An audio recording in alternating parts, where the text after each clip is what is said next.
Welcome to the City of Miami Beach Commission Chambers. We're glad to have you with us today. If you require ADA assistance or accommodations, please notify the city clerk or any staff member, and we will be happy to assist you. We'd now like to introduce our City of Miami Beach elected officials and leadership. Mayor Stephen Miner,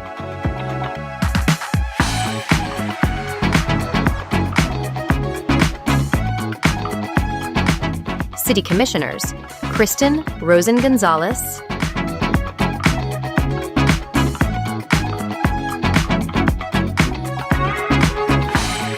Laura Dominguez,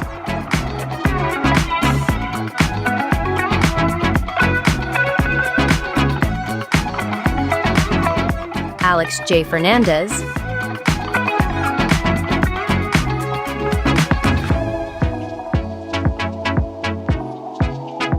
Tanya K. Bott,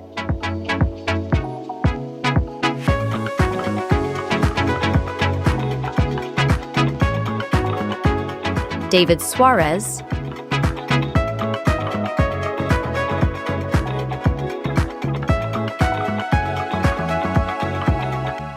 Joseph Magazine,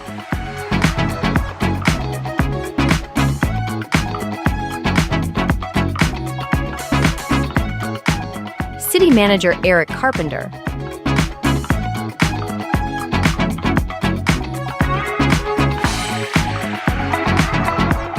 City Attorney Ricardo J. DePico,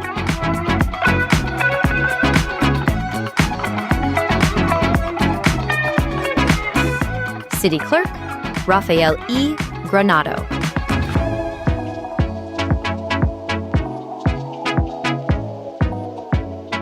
As a courtesy to everyone present, please silence all cell phones and electronic devices at this time. Lobbyist disclosure reminder. If you are a lobbyist appearing before the City Commission or any city board, you must have registered with the City Clerk prior to participating. If you have not yet registered, please do so immediately. Presentation reminder. If you submitted a presentation within the 24 hours prior to the start of today's meeting, please check the computer located at the podium to ensure your file is properly loaded. When the floor opens for public comment, please step up to the podium, speak clearly into the microphone, and begin by stating your name and address for the record. How to participate in public meetings via Zoom.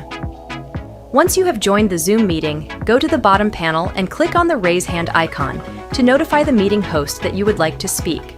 As soon as the host grants you permission to speak, a dialog box will pop up on your screen with two options. Select the unmute button to begin speaking. After you finish speaking, mute your microphone and click on the lower hand icon.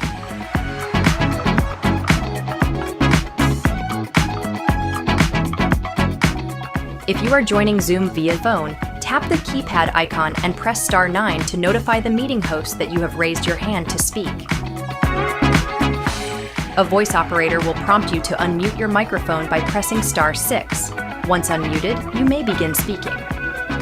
After you finish sharing your comments, be sure to press *9 to lower your hand and *6 to mute yourself. We kindly ask everyone to conduct themselves in a respectful and professional manner throughout today's meeting. Thank you for your cooperation, and thank you for participating in your local government here in the City of Miami Beach.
Please take your seats. The meeting is about to begin. Remember to speak into the microphone, as this meeting is being recorded for public record.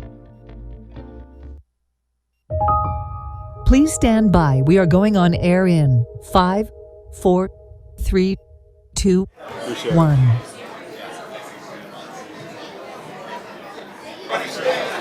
Thank you.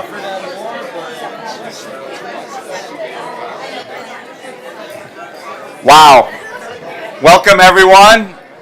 As we start our proclamations ceremony, you know, we usually get a very good turnout when we do these, when we honor people of our community, which we're doing today, but this may be the largest I've ever seen. This is standing room only in the back.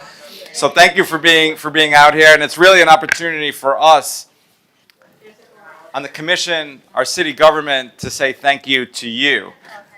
We are the city we are in large part because of our community, certainly our residents, but people who take the time, volunteer their own efforts, and it's an honor for us to recognize you and what you offer and make our city as good as it is. So thank you for that.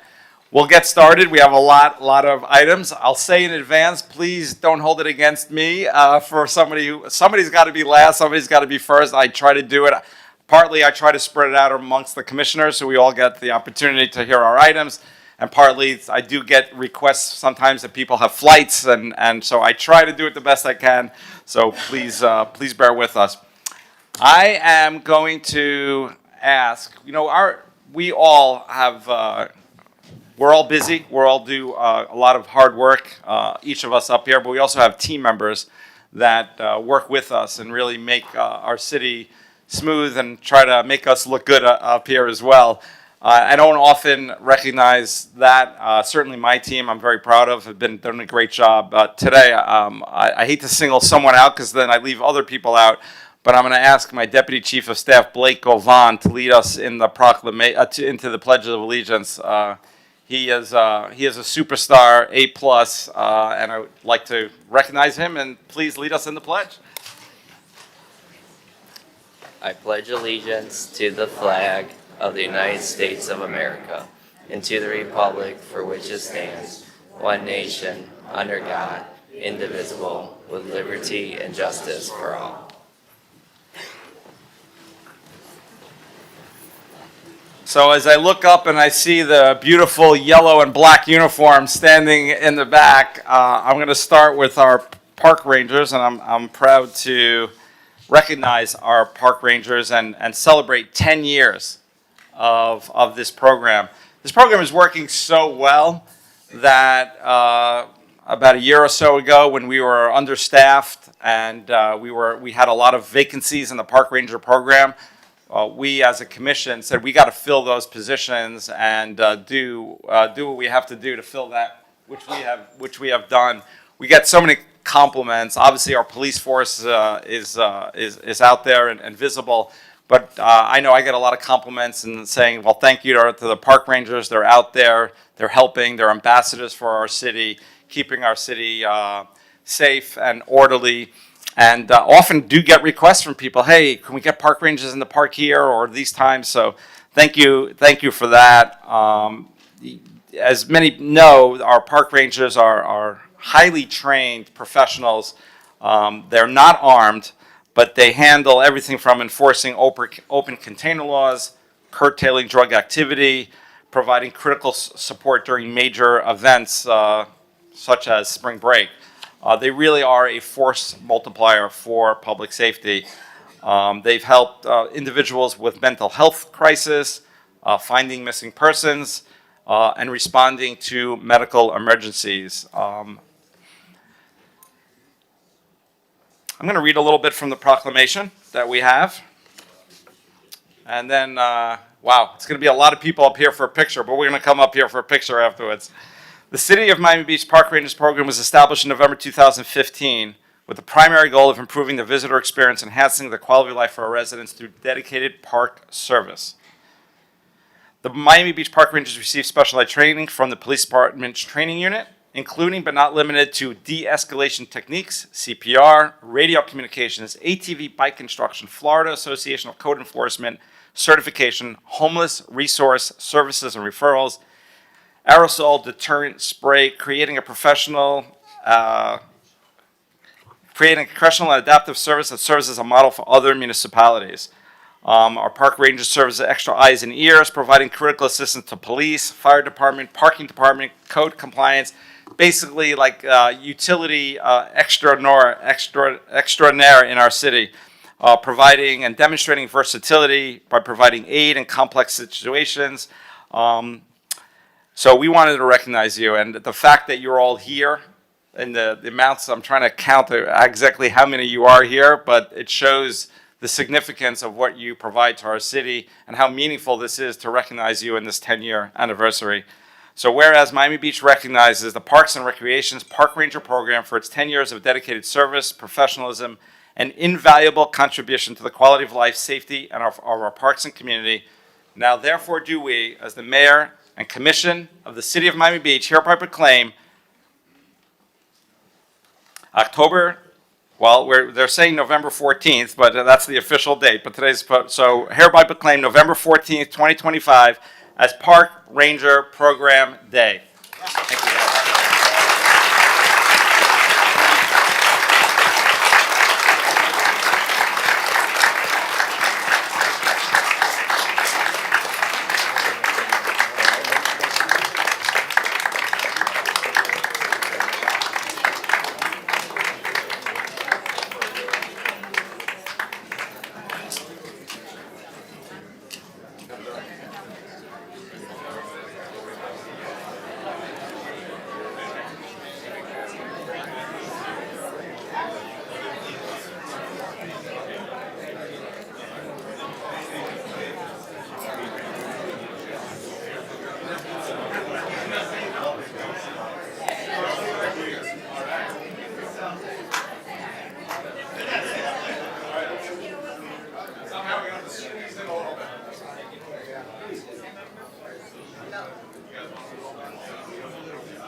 Here when you can. Ready? Everybody looking here on the count of 3. 1, 2, 3.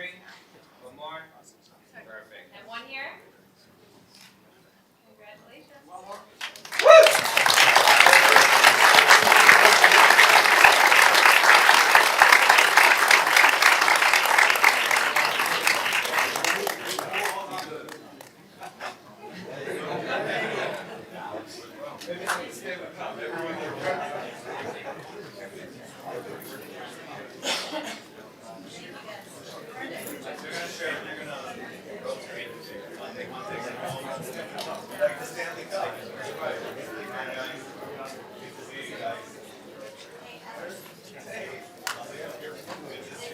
It's called PA 16. PA 16 is Certificate of Recognition, Miami Beach Senior High School students participating in Academic World Quest.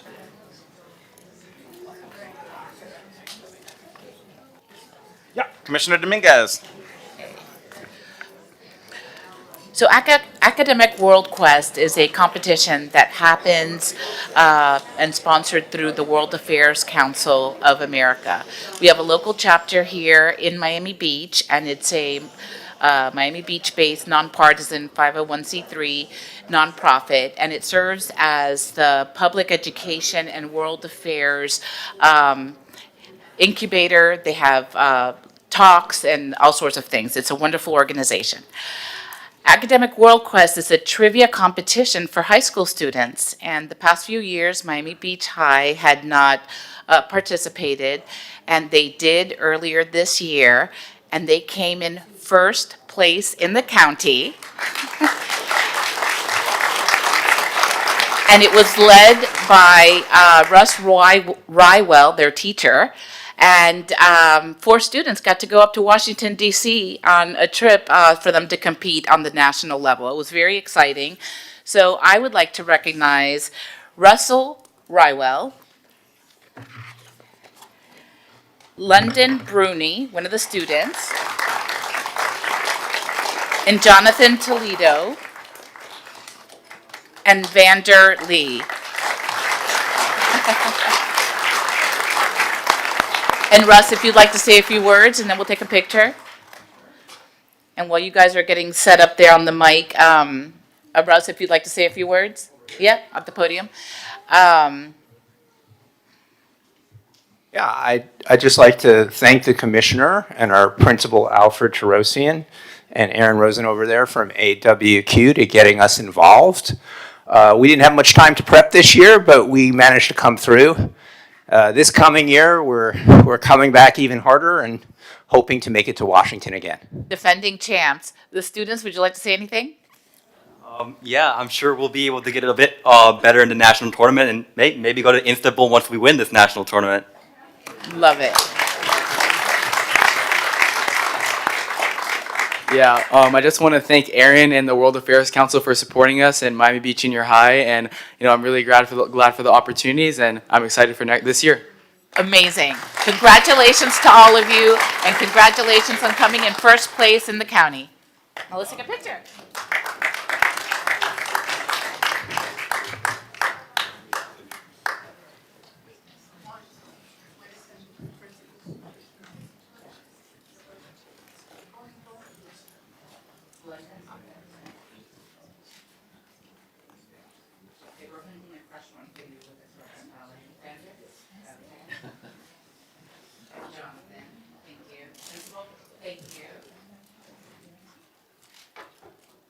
All right, look at this one. 3, 2, 1.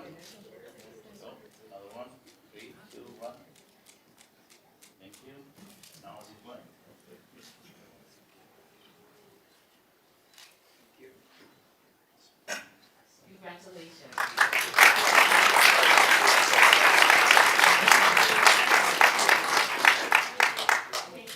It's called PA5.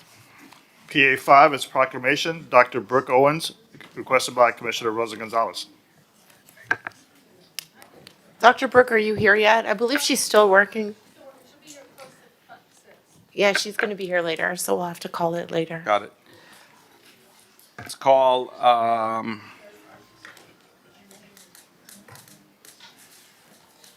don't you call the, which that- one is Jeff and David Adams? okay, PA6. PA6 is certificate of recognition, David Adams and Jeff Poge. There is a very special Facebook group here in Miami Beach. It was started 8 years ago, and it was a group that came together, residents who wanted to fight crime. And over 8 years, they have diligently, daily, posted pictures of people who are arrested. And we have some people that we arrest 20 and 30 times a year.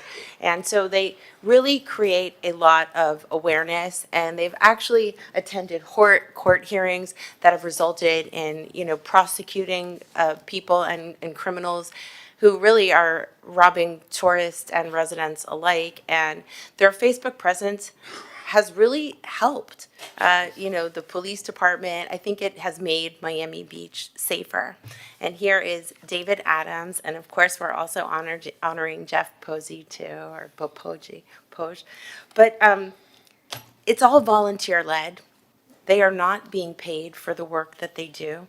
And I've never seen a group of residents work harder to make our community safer. It's true. You've taken a real leadership role and really not been paid for it.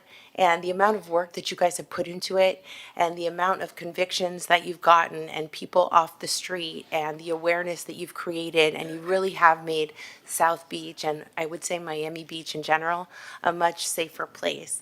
So today, we're presenting you with a certificate of recognition, because I think it's time. So it's an official certificate of recognition for the Miami Beach Crime Prevention Facebook group. And we just want to thank you for all that you've done. Thank you for being such active volunteers and caring citizens. So thank you, David and Jeff. Thank you. Nice to see you. Yeah, I'd just like to thank the commission and the police department for all their transparency in helping our grassroots effort to fight crime in Miami Beach. Keep everyone safe. Awesome. Thank Thank you. you. Thank for you, your great thank you, work. thank you for all you do.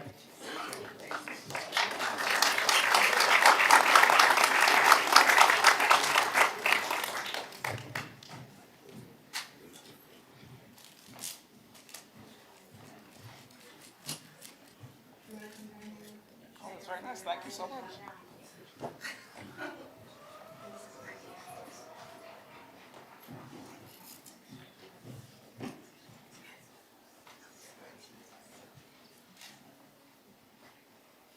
Okay, look at this phone. 3, 2, 1. Another one. Thank you. Yes, ma'am.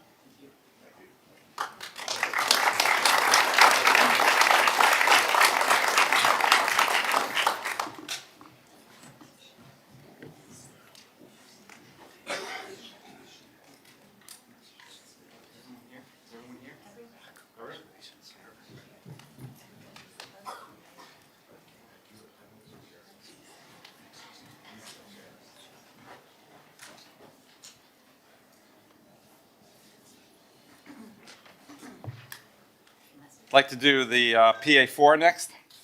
PA4 is proclamation honoring the life of Holocaust survivor David Schechter. I'm going to try to get through this one without getting too emotional. I always called him Mr. Schechter when I spoke to him. So I'm going to keep to that, not call him by his first name. But we all knew him here. This is I may have put this on, but this is really from our commission. He was a special person. He was an ambassador, not just for the Holocaust, but to show where hate can lead.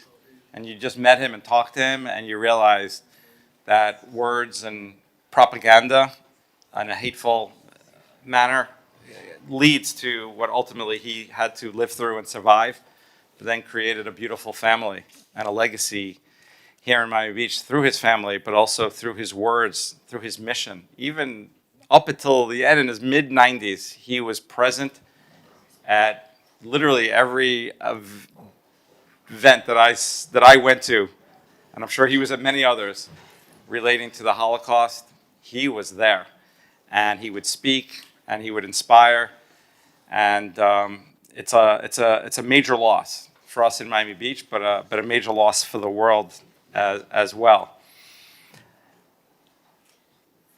At the commission meeting, it was an item brought by Commissioner David Suarez that we're going to have a formal recognition of action by our commission that declares April 30th of each year as David Schechter Day in perpetuity. It's a very rare honor that we do here in Miami Beach, a high honor, but it acknowledges what he meant, the testament that he did. He testified before the United States Congress as well to warn about the dangers of hate, and in this example, anti-Semitism. We have his beloved wife, Sydney Schechter, who's here. I'm going to ask her to come up and say a few words before we do the formal proclamation. I just want to hear from you because you can say it better than anybody. Okay, well, David was so strong and so humble at the same time. He was everyone's hero.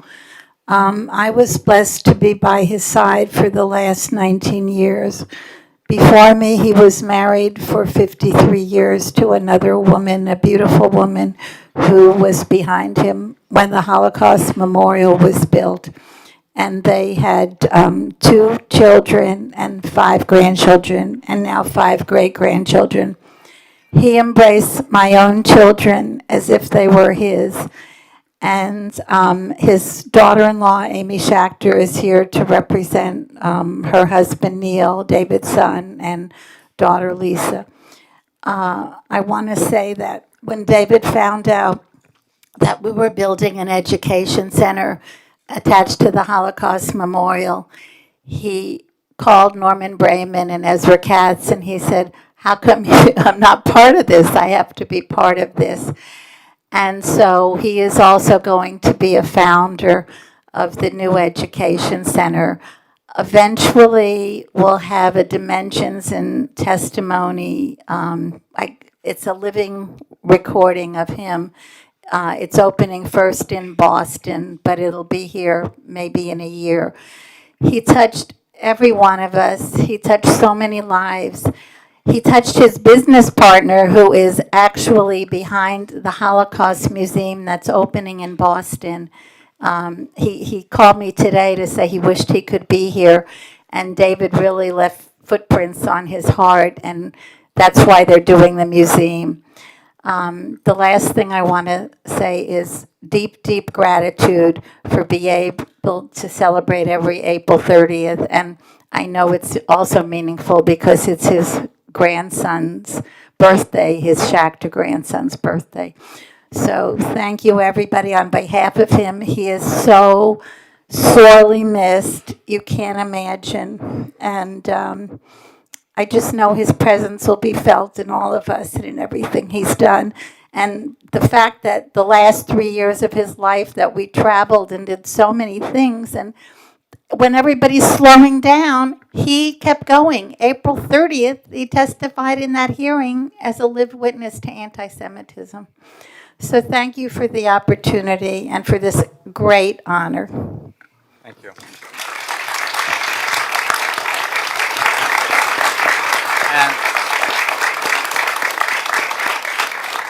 And from the amount of support that has come with this proclamation in the crowd here today, I could see the love for I'm going to call him David now, for David. I just want to acknowledge, as you mentioned, the Holocaust Memorial, which is expanding. It's a great thing. I want to acknowledge the Jewish Federation that's here as well.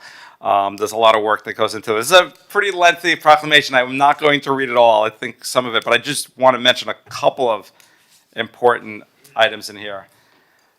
Born in Slovakia on August 4th, 1929, David Schachter survived the atrocities of Auschwitz and Buchenwald, enduring the loss of 105 family members during the Holocaust. 105 family members, and emerging with a commitment to remembrance, education, and justice. On April 30th, 2025, at the age of 95, Mr. Schachter testified before the United States Congress, declaring, this is where I get emotional, I am here. Obviously I was not alive, but I lost quite a lot of family in the Holocaust as well. My ancestors are from Poland, and the Nazis obviously invaded and took over Poland. I am here to remind everyone that there are still thousands of survivors alive today who are in desperate need and who cannot be forgotten. Thank you for having this hearing on anti-Semitism. It has been a problem and is still a problem.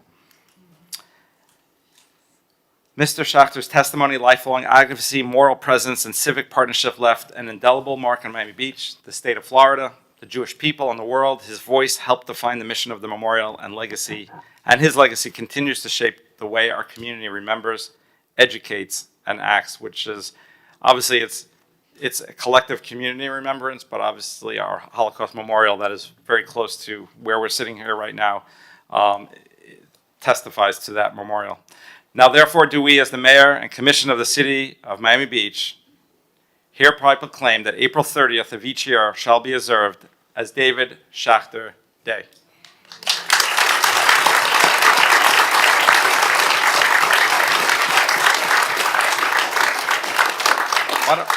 Why doesn't everyone come up, and if my colleagues want to join me down for this picture collectively.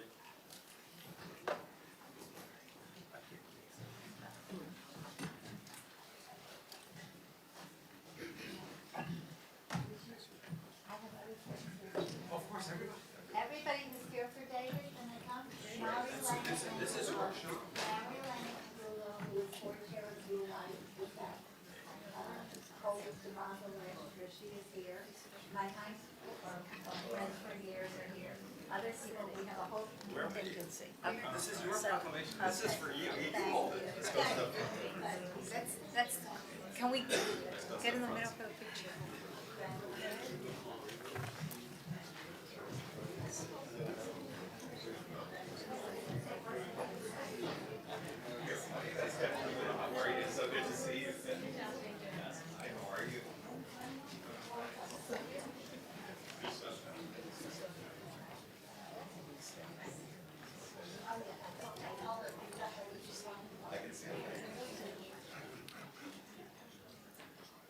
Okay, look at this camera.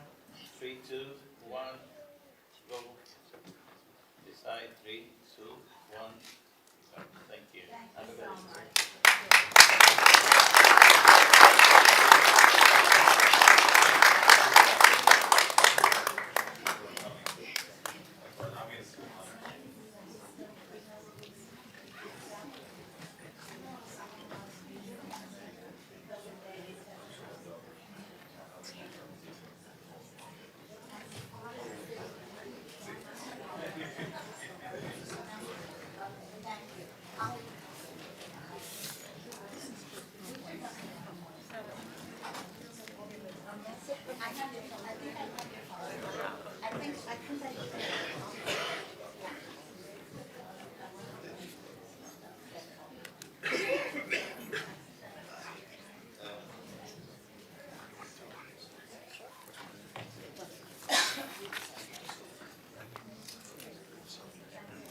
PA 19.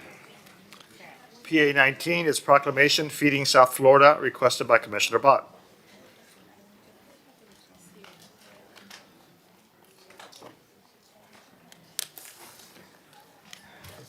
Of course, it was the one at the bottom of the pile. Good evening, everybody. Thank you for joining us. This is one of my favorite meetings of the month because it's always so interesting to hear everybody's story. I know a lot of people in the community, obviously, we all do.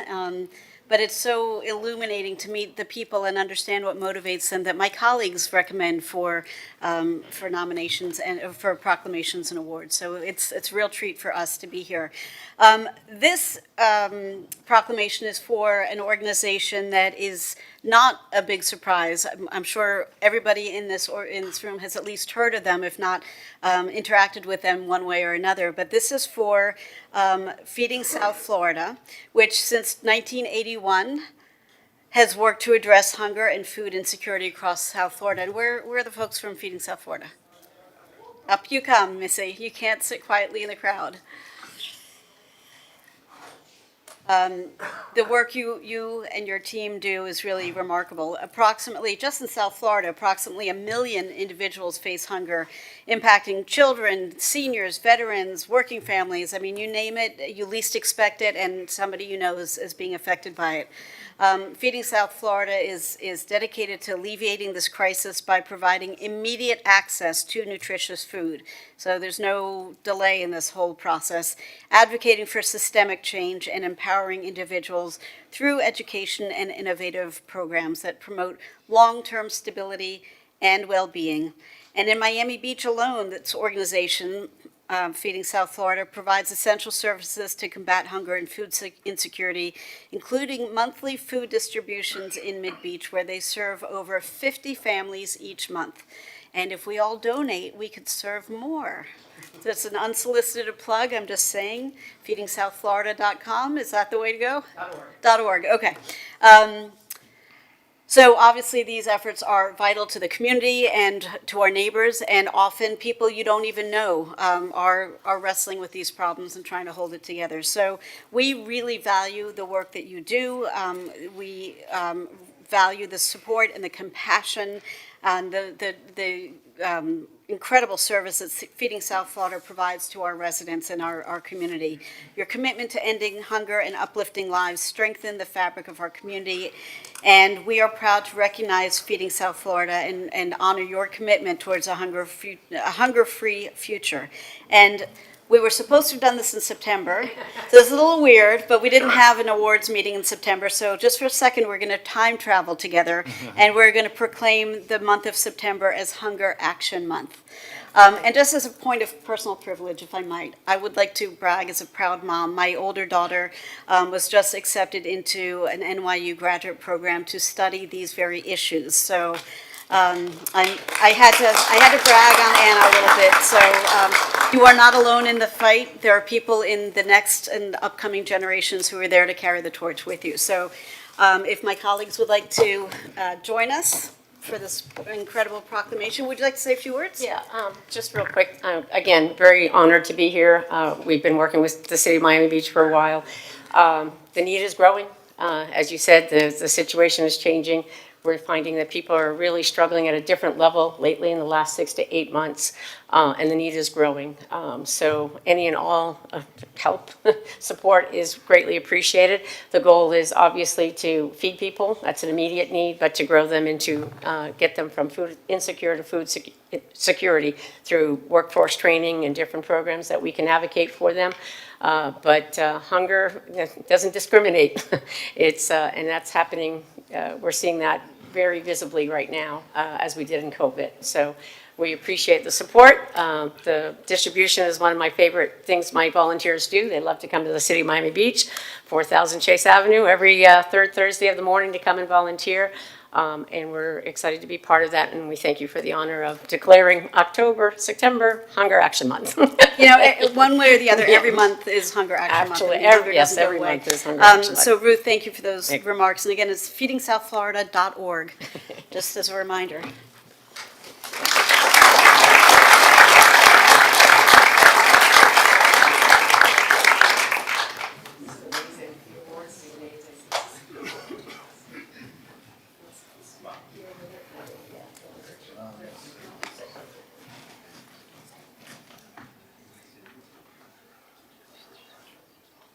Okay, 3, 2, 1.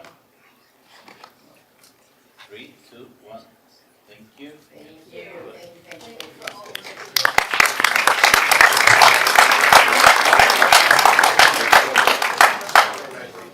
It's called PA7. PA7 is Certificate of Recognition. Hector Hernandez, requested by Commissioner Rosa Gonzalez. Hector, are you here? Why don't you come up?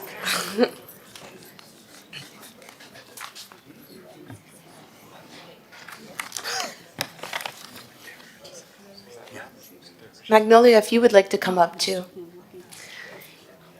You know, Harvard University did a longitudinal study of how long people live, and what they found over studying people for decades and decades is that it wasn't necessarily level of education, it wasn't socioeconomic status. What it was connection to community.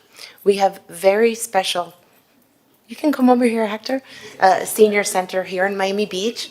Se me lo puede decir ahí. Ahí. Bueno, aquí mismo si quiere. Al micrófono se puede ir, sí.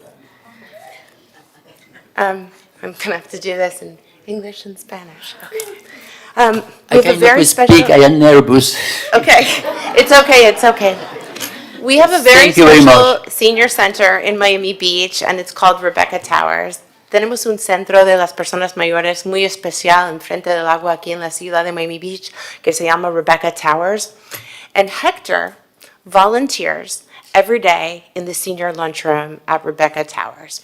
Hector está ahí en el comedor de Rebecca Towers todos los días sirviendo a sus amigos y a sus colegas ahí en Rebecca Towers. And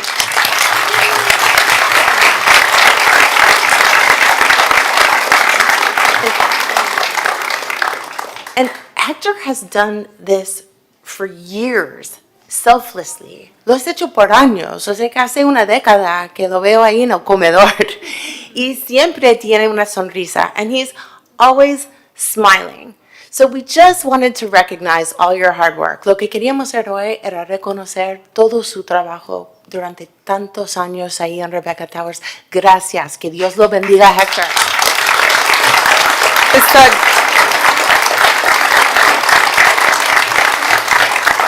We just wanted to recognize you. And Magnolia, you're here if you would like to say a few words about Hector. Y Hector también, si quieres decir algo, lo puedes decir en español. Así mismo. Just want to thank the commission. Thank you so much for the opportunity to recognize our valuable volunteer. We have, like Hector, many seniors that make it possible. They help the administration with all the activities we have there, because our goal is basically to make the life wonderful, to give them a quality of life, and he is a key component on that. He makes our residents happy, and they live with quality. So thank you, Hector, and thank you, commissioners. Felicidades.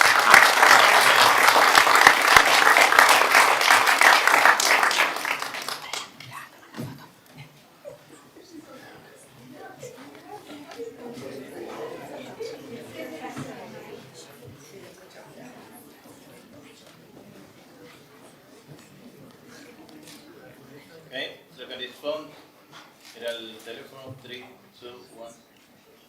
Another one. Thank you. All right.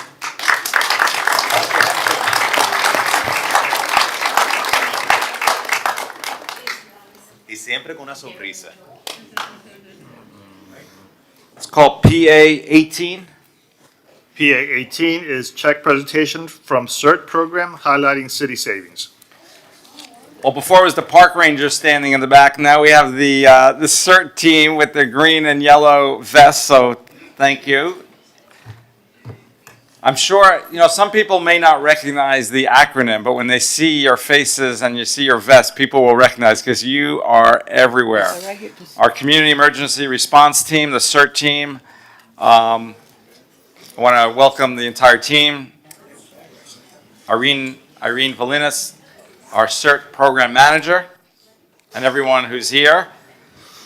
I'm going to say a few words and then I'm obviously going to turn it over to you. But the CERT team is a national model developed by FEMA, the Federal Emergency Management Agency, and the core mission is to train and equip our residents with basic disaster response skills when our professional first responders may be temporarily overwhelmed.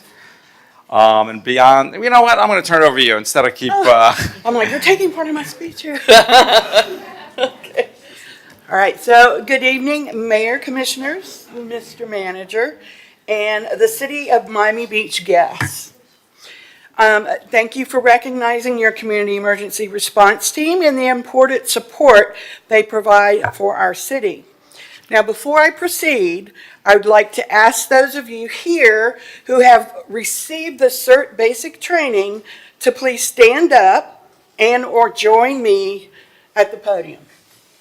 I'm staring at one. I'm staring at one. Awesome. Okay, Miami Beach has trained our community in CERT since January of 2003. The program has grown since then with support from City Commission and City Administration. Basic CERT training, which is a national program that educates participants in what to do before, during, and after hazards and disasters, is available to residents and businesses in our community free of charge. Many of our trained CERT individuals have asked for additional training. And now, besides being trained to assist city public safety professionals during disasters, they have chosen to receive training in skills such as hands-only CPR, crowd control and de-escalation tactics. And our police department also provides them active assailant training. We have a partnership with the National Weather Service in Miami offering Skywarn training, which includes a field trip to the National Hurricane Center and a certification as storm spotters. And these are just a few of the advanced classes offered. The skills learned through training enable our CERT volunteers to assist the public and support the city during special events. For example, during spring break in the Air and Sea Show on Memorial Day weekend, CERT volunteers staff the first aid and hydration station, helping visitors who are affected with heat-related symptoms and providing support for paramedics. The team was also deployed to assist during Mayor Minor's Operation Summer Relief program last year to assist homeless members of our community during one of the hottest summers on record. Our CERT volunteers are the team that conducts biannual call-downs to our Miami Beach residents enrolled in the county's Emergency Evacuation Assistance Program. We were the first city permitted to have CERT volunteers to do this with the county. Throughout the year, CERT volunteers conduct outreach, ensuring that residents, businesses, employees, youth, and tourists are prepared for flooding, hurricanes, and other hazards. They serve as force multipliers in getting the message of resilience out into our community. You have no doubt seen them distributing preparedness information and interacting with the community at spring and summer commission meetings, the Bass Museum, events such as Turtle Fest, the Homeless Resources Fair, 4th of July, back to school events, health fair, city business concierge events, and many more. We'd like to say that the volunteers work countless hours on behalf of the city, but you know what? We can actually count those hours. We recently calculated the hours our volunteers have dedicated to the activities I just mentioned and more. And we calculated conservatively that just this year, from January 1 to October 2nd, our CERT volunteers have put in 3,401 hours of training and service. That's awesome. Multiply these hours by $34.79, the yearly national average set by independent sector, which is the primary source for state and national data on the value of volunteer time in the United States. And the grand total, in dollars, the city has saved, utilizing our CERT volunteers to prepare citizens, businesses, and visitors, is $118,320.79.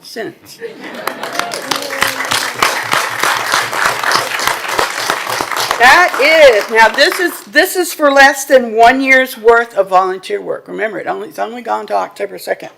CERT will continue to train, support, and provide outreach to everyone in our community.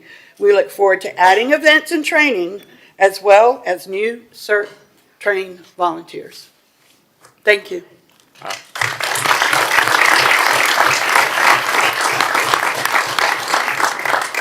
Thank you all. It really is selfless sacrifice that you are out there, and I've seen, we've all seen firsthand, just helping people. Obviously, if there's, God forbid, an emergency crisis, you're trained to do that. But even just at events, I've seen you help elderly individuals, just getting them water when they're dehydrated. Actually, my mom was one of those people. You didn't even know she was my mom, and you went over to her when she was. So, and I've seen you do it for countless others. So we couldn't thank you enough. Erica's going to take the check and deposit that. So, but I have to sign the back of it. Okay. So really, from the bottom of our hearts, thank you for all that you do. And this is, I feel like this is the least we can do, but something to have this certificate of recognition for each and every one of you for what you do for our city. Thank you. Great, thank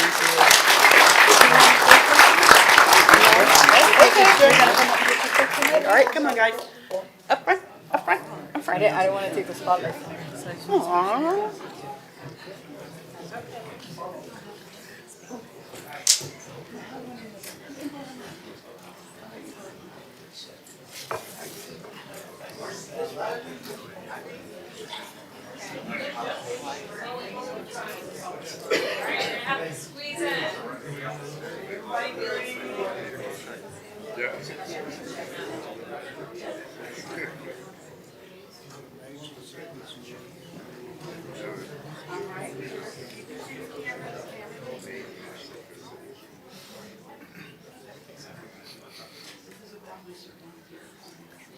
All right, everybody's covered up. 3, 2, 1. Another one. 3, 2, 1. Thank you.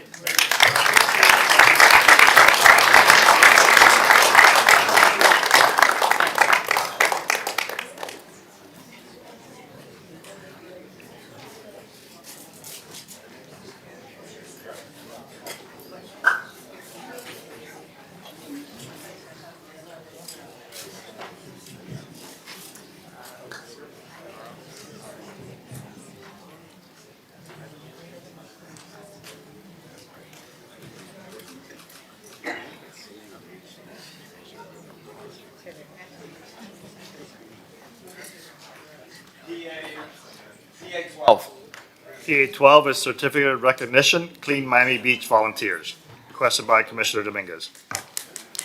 So this is a recognition to Sophie Ringel and all of the volunteers that have helped her organization, where is Sophie, to achieve 500 cleanups in 6 years, is it, Sophie? Yes. And we're so appreciative of everything that you do. to go above and beyond and help keep our beaches and our parks and our streets clean. I know I've participated in several, and we wanted to recognize this momentous occasion because you couldn't have done it with all of the volunteers and their hard work. So if you'd like to say a few words, and then I'll call up the names and we'll take a picture. Well, thank you so much. Thank you, Commissioner, City Manager, City Attorney, City Clerk, and of course the Mayor. I am so excited. This has been a wonderful journey for the past 6 years.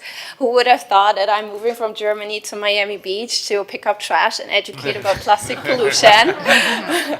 But it is more than just a passion. It fulfills everyone, and it helps the planet. On our website, it says, and I live by this every single day, it's a statement by Theodore Roosevelt: our wildlife and its habitat cannot speak, so we must and we will. And with your support and help, we are able to do the work that we do, and I'm so proud that we hosted now over 500 cleanups, removed more than 120,000 pounds of trash, and worked with over 20,000 volunteers from the city of Miami Beach, Miami, and Miami-Dade County. Even visitors from all over the world come and join us, and it's just such a pleasure that everyone here allows us to do the work that we do, and I could not be prouder of my team, and that's actually why we're here. So I kind of feel put on the spot here because I want to celebrate my team, all our volunteers and crew members that come to almost every cleanup. I'm so proud of all of you. I can't do this work without you. You are what Clean Miami Beach makes so wonderful, and I'm forever thankful for each and every one of you. Thank you. Congratulations to all of you. And Sophie, will you help me give out the awards as I called the people out? So Jennifer Byington. And then we'll take a picture. Gina Press-Ertlum. Christian Hampton. Okay. Veronique Van Engelen. Brady Olson. Anya Baruta. Jasmine Moraes. Anne Limousi. Diego Achata. Dominic Mackey. Maria Federica Lugo. Liz Rivas. Mariano Ramirez. Matthew Rodriguez. Maxine Vega. Shayla Suarez. Trent Bryan. Alora Williams. Bernadette Basca. Jake Reed. Matt Stein. Monica Rojas. Nicole Robertson. Simei Savas.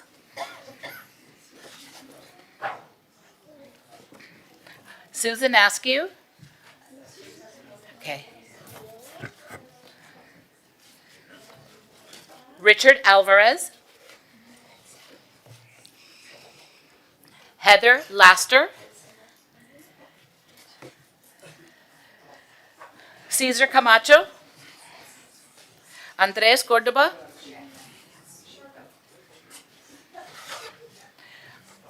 Andres Perez.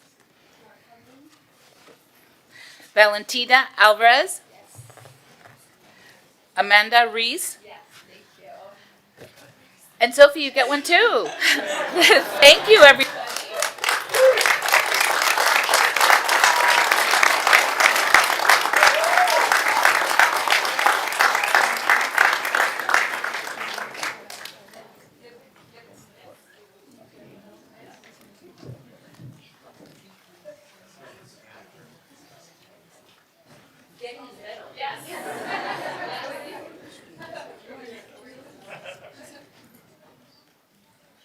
Okay, everybody ready? Look at this camera. 3, 2, 1. Oh, another one. 3, 2, 1. Thank you. Video too before just wait.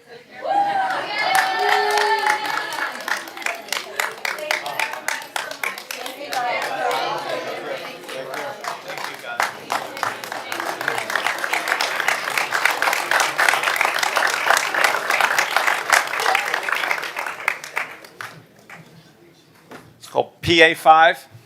PA 5 is proclamation, Dr. Brooke Owens, requested by Commissioner Rosa Gonzalez. Dr. Brooke, are you here? Come up to the podium, please.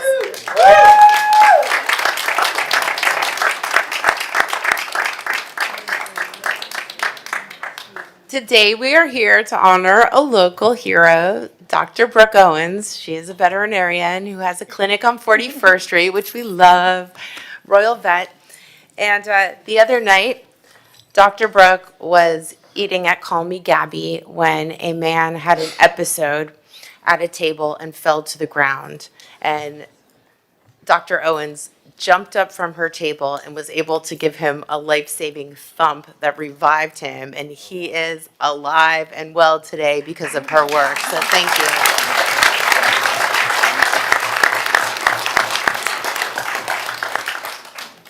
You saved a life, which is pretty impressive. Is the gentleman that you saved here today, right now? Yes? Fabian. Okay, come on up. Fabian, But I'm going to say, if go I can say a ahead. couple We have our things. state representative here. So, hi everybody, and thank you guys for this. So the community member doesn't want the attention. He's a dear, dear friend, and I came to just say thank you. But I want to just recognize something else. I've known Brooke a very long time. Anyone who knows Brooke knows she's a champion. I mean, in so many ways, for animals, for humans. But I'm going to tell you something about that evening. And you know, we're in politics, so we see a lot of ugly. And we get very little time off. And this was an evening with some family friends and family members. And this was just such an unexpected moment. It was a bad reaction to some new medication that took a man's life cold. Like, I'm shaking just repeating the story. And within the blink of an eye, you saw this community, the restaurant, you know the restaurant, it's a local favorite, it's packed like a dance. Tables moved, people just, there was no mess, no fuss, just elegantly moved out of the way with such quickness. So many people just charged to clear a pathway. Brooke flew from the other side of the restaurant. I don't know how she got there. There was like, it was insane. I looked down, all you see is her hair going like this and pumping. And the community just pulled through. They didn't care who, what, when, where. They just knew someone was in trouble and they needed to take action. Before, like, it was the most impressive thing ever. And that should just remind everyone here, for everything that we fight for every day. This is an amazing community. Thank you, Brooke, for all that you are. And thank you, Miami Beach. I'm all in and doing everything I can to make life better for everybody, for people like Brooke and everyone we represent together. So thank you, Brooke. Wait. This is not just a certificate of recognition. This is a proclamation. So let me just read. Because Dr. Owens exemplifies the very best of our Miami Beach community, compassion, professionalism, and selfless service to others. Now, therefore, do we, as mayor and commissioners of the city of Miami Beach, on behalf of our residents and visitors, extend heartfelt gratitude and recognition to Dr. Brooke Owens, whose heroism will be remembered as a shining example of humanity and courage in our city.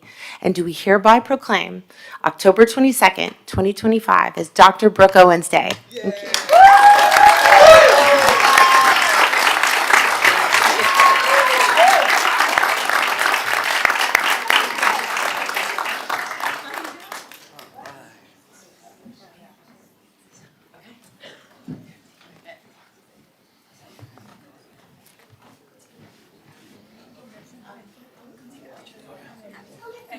Oh my God, I forgot to mention the first responders, guys. They were amazing. And Mount Sinai, amazing. Okay, look at this camera, 3, 2, 1. Again, 3, 2, 1. Thank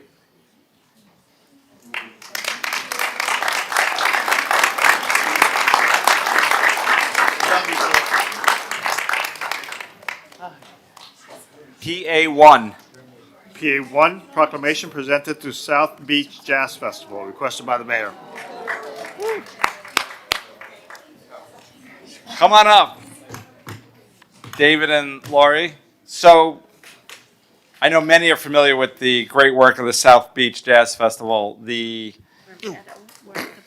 foundation that you've built, David, and obviously with Laurie's help, accessibility and inclusion, highlighting musical artists with disabilities. But I gotta tell you, I've met, obviously, I think I've come to everyone since I was elected first as commissioner 6 years ago, and have had the opportunity to address the crowds, and they grow every year, the crowds that you bring. But I would actually ask everyone to go to your website, David, and read your life's story. And if you are not inspired and motivated and realize what a person is capable of doing, you are the epitome. You are an inspiration to us, what you've been able to accomplish in your life. And we're so proud that you bring this festival to our city, and it's representative of the arts and the growing arts and culture footprint that we have here in Miami Beach that's being recognized nationally. And so, David, you are the founder of the South Beach Jazz Festival, and Laurie Backham, the executive director. And I'd love to hear from you. Thank you very much. It's a pleasure to be here and to be recognized. I'm very proud of our mission of accessibility in the arts. It's been my driving force for quite some time now, and we are approaching our 10th anniversary, and our organization is growing in leaps and bounds. It's only expanding and getting better and bigger every year. And I'm proud to bring the organization and our events to Miami Beach. It's a wonderful city for, that's my mom calling. I'm thrilled. I'm thrilled that we've been welcomed with open arms, and it's wonderful to be part of this community. And I'm going to pass it over to Laurie now. Thank you, David. David's truly the inspiration why all of us get involved, and then it becomes a passion that becomes our life. And we want to thank the mayor, all of the commissioners, the city staff, Lisette and her team at Cultural and Tourism, the community, our board of directors, our advisory council, our volunteers and supporters, our partners, the Rhythm Foundation, who's our music team curation, and each and every one of you, because really this tiny and mighty organization that David and some really community leaders started because the need was there, and because we all love Miami Beach, has grown because of the support of Miami Beach, and we are now worldwide recognized because of the cultural arts and accessibility of this city and the welcoming of this administration and every administration really since the beginning, since David founded it. And we just want to thank everyone to be part of it. Our 10th anniversary festival is January 8th, 9th, 10th, and 11th. We invite the whole city and the county and the world to come to it. Most of our events are free. Accessibility and artists of all abilities, from students to emerging artists, local legends, and Grammy winners are all there.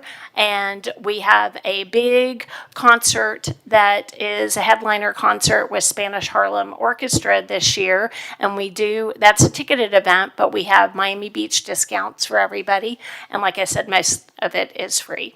So thank you all, and thank you to the administration. Every one of you make us known how much we're wanted and needed all the time. Thank you.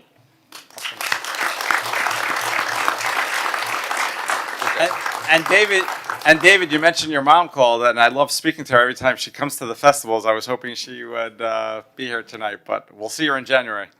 Yeah, definitely. Yeah. I'll just read a little bit. We have a certificate of recognition. Much of it has been said, but I will add to what you mentioned and highlight that this will be the 10th year anniversary into a 4-day celebration in 2026. It will feature over 20 performers and activations, most free to the public, drawing international acclaim and showcasing the vibrancy and diversity of our Miami Beach community. Power Access has earned a prestigious State of Florida specific project grants for 2026 and is qualified for expanded county and state grant categories for 2027, affirming its role as a leading cultural presenter in the region. And we're so proud and happy that you're in Miami Beach. The city of Miami Beach proudly celebrates Power Access for its artistic excellence, inclusive vision, and enduring impact on our community. Thank you.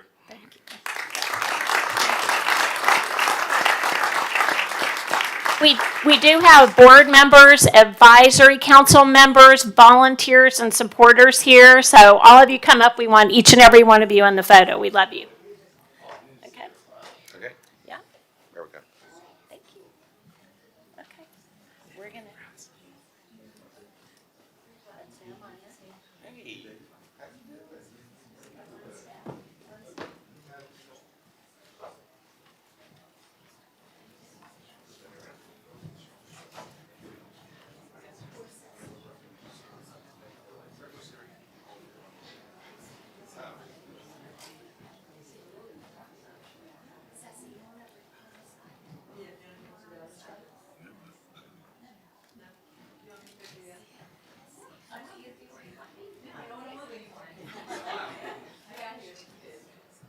All right, look at this camera. 3, 2, 1. Another picture. 3, 2, 1. Now these cameras here.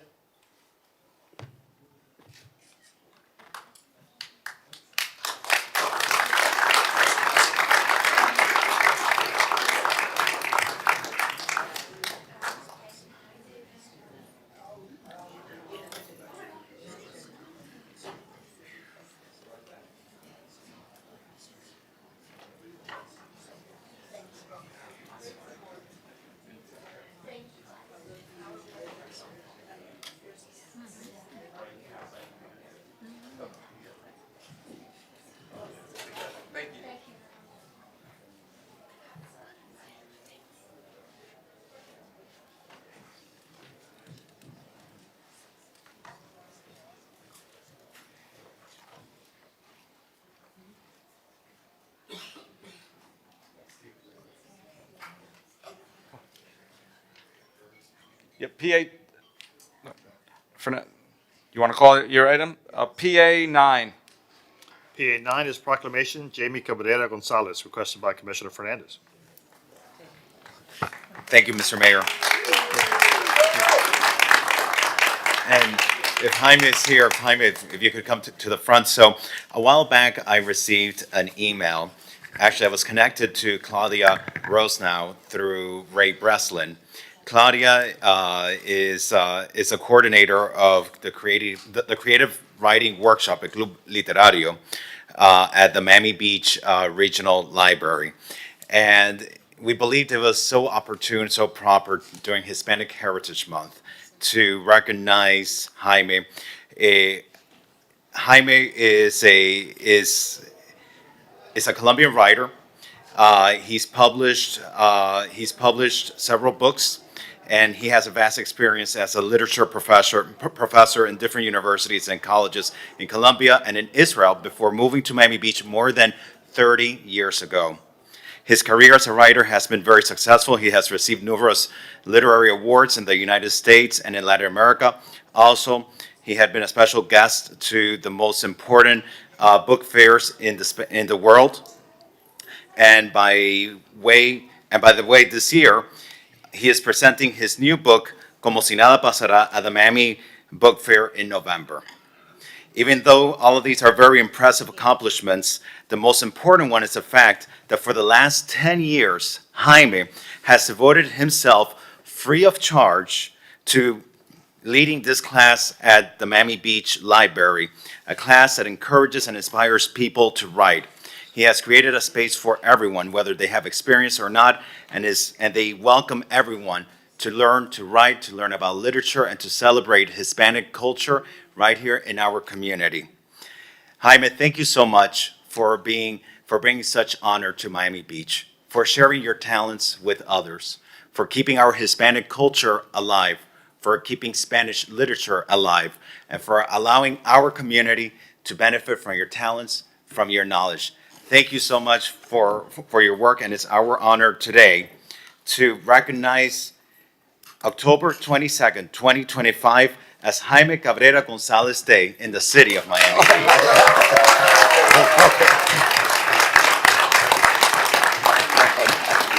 And I don't know if Claudia is here. If Claudia could come to the front, and Jaime, if you would like to say a few words. Okay. I'm really honored and humbled to receive this proclamation. I want to thank the Mayor, Stephen Maynard, the Commissioner, Alex Fernandez, and the City of Miami Beach for recognizing my work as a writer in a city that I love and where I have lived for 30 years. Thank you very much, Messi Ampil, Toda Rabá. Gracias, muchas gracias. Deseo dedicar este reconocimiento a mi musa, Claudia Rosenau, a mi familia, a los amigos, pero en especial a los miembros del Taller de Escritura Creativa Club Literario de la Miami Beach Regional Library en su 10º aniversario y resaltar el apoyo de su director, del director de la biblioteca, Brian Capley. Gracias, muchísimas gracias. Y en este momento ustedes tienen. I want to thank everyone in the name of Jaime Cabrera Gonzalez, the Club Literario Group, the families, and everyone that has supported this initiative. I mean, it's a wonderful place, the library, and the library opened up their arms for this program when basically there was not anybody available or anybody that was going to come to the class. And then the class has been alive for the last 10 years, and that can only happen in a city like Miami Beach. I am really proud to be a resident. I am really proud to be part of this community, and I thank you for recognizing Jaime's work. Thank you very much. Toda Roma. And right now, the Club Literario has grown into an international literary community with 40 permanent students spanning from Miami Beach, Argentina, Colombia, Ecuador, and reaching as far as Spain, London, and Vienna, uniting diverse voices through the power of storytelling and written words. That is just incredible. Thank you and congratulations. Thank you.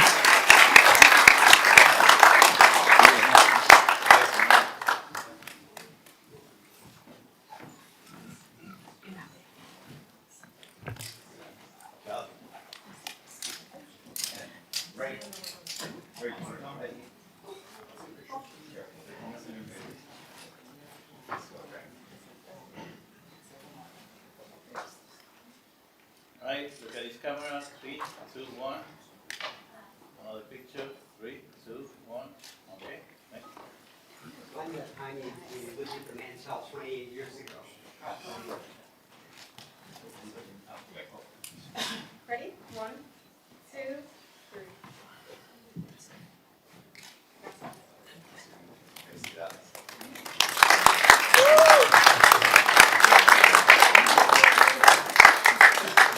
PA 8. PA 8, Certificate of Recognition, Anthony R. Gomez, requested by Commissioner Rosa Gonzalez. Anthony or Tony, come on up to the podium.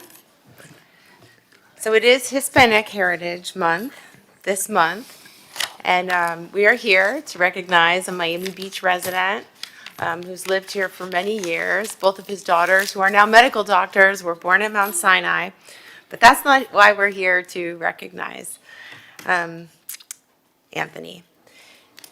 You recently became the president of the Latin Builders Association, correct? Correct. In 2023. And this is very important organization of Hispanic entrepreneurs who are also builders. And I know your company, Unitech, has done a lot of work on Miami Beach, resiliency work, as a matter of fact, in places like Normandy Shores.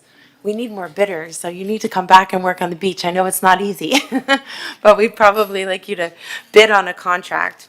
As a builder, entrepreneur, and civic leader, your ongoing commitment to public service and community advancement, it reflects the very best of Miami Beach.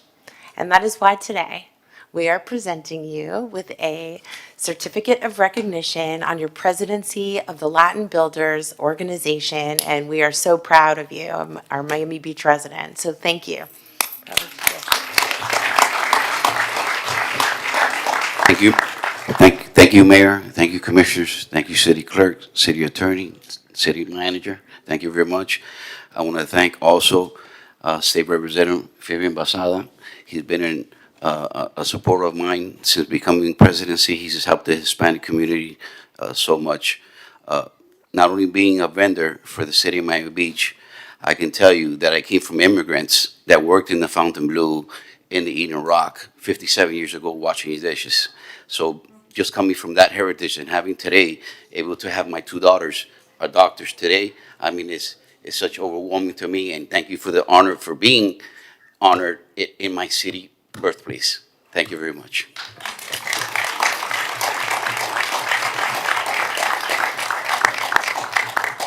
By the way, the Latin Builders Association has the best lunches everywhere. By the end of the lunch, everybody is kicking back and smoking Havana cigars. I went one Friday afternoon and I said, gosh, you builders know how to throw a party.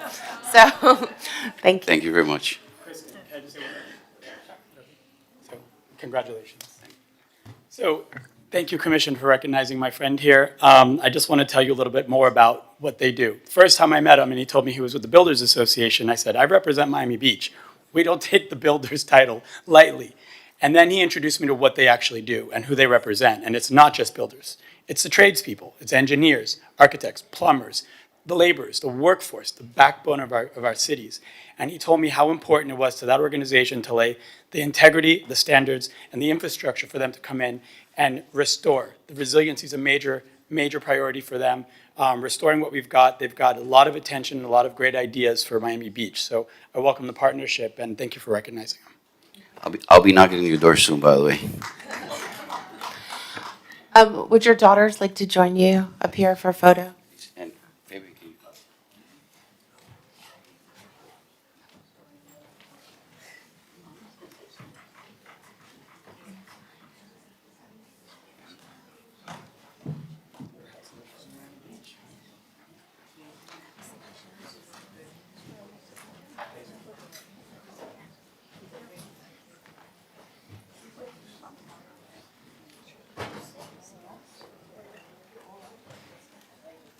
All right.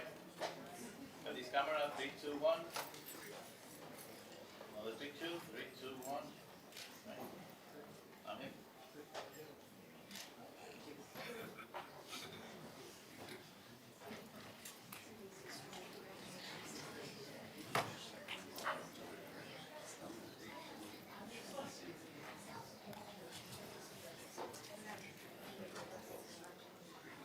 PA10.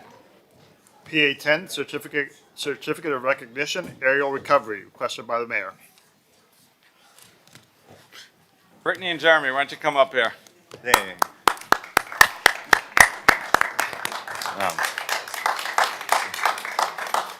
I'm going to tee it up. So I got a call from Andres Asian several weeks ago, a month ago, telling me there's this incredible organization called Aerial Recovery. They're an anti-human trafficking organization, do great work. They coordinate with police departments. And I obviously get invited, as the mayor, I get invited to tons of events. I try to make most of them, but I went down, and I tell you, I could see firsthand the work that you do. I obviously want to hear from you, but I want to set the stage for this. So you're training with our police department for 3 days, correct? And I come in on Sunday, and I was told, by the way, this is all volunteers, right? All volunteers, former military individuals who help with this, help individuals to combat human trafficking. And I'm told that, hey, by the way, most of the individuals are former military. And I walk into that room, and if nobody told me, I would have known it in a second. You could see it. It's so impressive. But I want to hear from you. Thank you for doing this with our police department. Thank you for the work that you do. This is the selfless sacrifice that your organization and you are doing, along with your volunteers, and you're literally saving lives. That is an understatement that you are saving people. But tell us about your organization and what the impact of the work that you do. Very grateful. Thank you, Mr. Mayor. And thank you, Andreas, wherever you are there, brother. He's the greatest tour guide ever of showing, especially Miami. He loves this place, and I'm so impressed by not just you, Mr. Mayor, but the entire committee here and everybody. It's such a safe neighborhood, and I go to a lot of cities that aren't very safe, and I'm very comfortable with my wife and 2-year-old going around here. Appreciate in your Miami Beach. recent residence, correct? Yep. All right, awesome. So aerial recovery is something we're very proud of. I'm myself am retired U.S. Army Special Forces, and I got the opportunity to join with my wife, who's an entrepreneur, who has this amazing vision since she was young to end human trafficking. And it's a vision that so many of us need because of how large of the problem it is. And being able to come in and have continued service after my service was a huge benefit for me. Especially being a recovering alcoholic and a suicide survivor myself.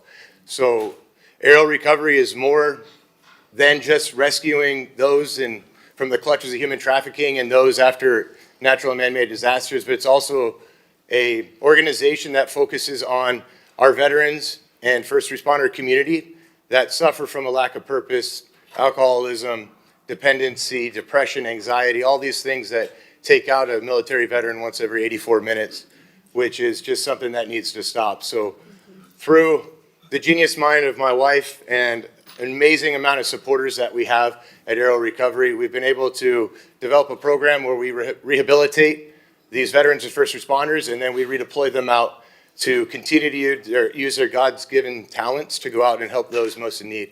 So there's nothing I've been more proud of in my entire life than to wear this hat and stand next to my wife and be able to do this good work. Wow.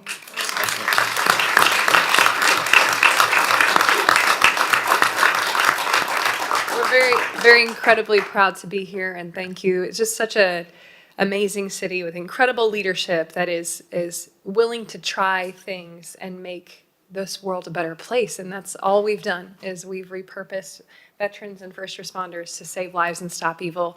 And it's a case study that works, and that's something we're happy to continue to help anything we can here in Miami Beach and this incredible community that you all have worked so hard to build.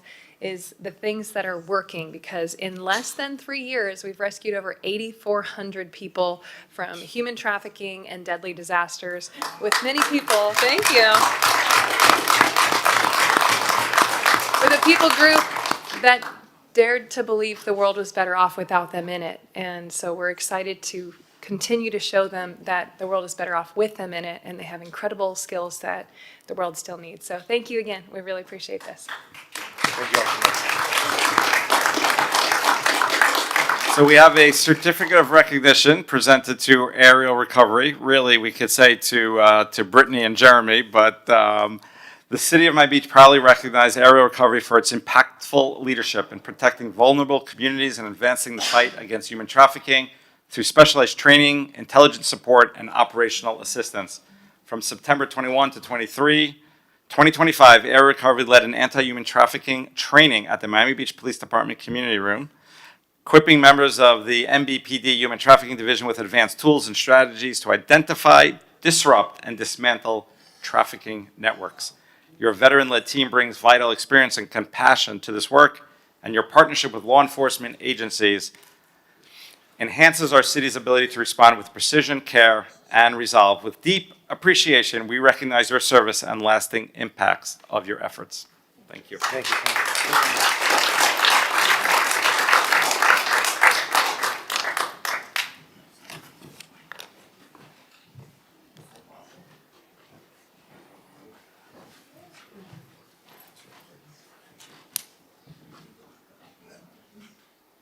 Okay, ready? Look at this camera. 3, 2, 1. The photo. 3, 2, 1. Yeah, please. Yep, got it. Thank you. All right. No. Okay, 3, 2, 1. Another one. 3, 2, 1. Thank you. Thank you. There you go.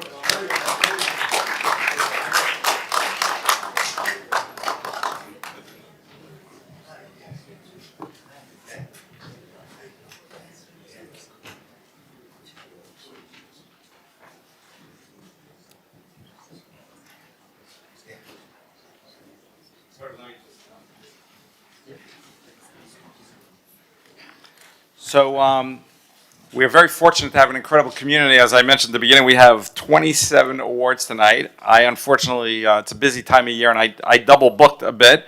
So I'm going to ask Commissioner Fernandez if he can continue leading. So please, no disrespect to anybody who's here, and we haven't gotten to, and I'm going to step out. But you're in good hands with Commissioner Fernandez and the rest of my colleagues. Thank you.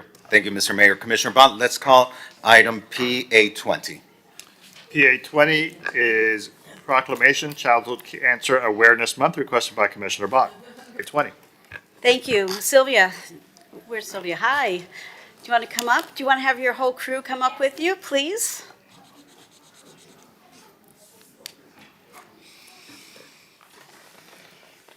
So, for all the kids who are here, thank you for putting up with this very long meeting. You came on a busy day, and I'm sure there are things you would rather be doing than hanging out here with us. But we are so honored that you are here with us, and it is through the incredible work that that you're doing together. The Mystic Force Foundation is doing. You are here with us and fighting the good fight, and we are thrilled to see you here.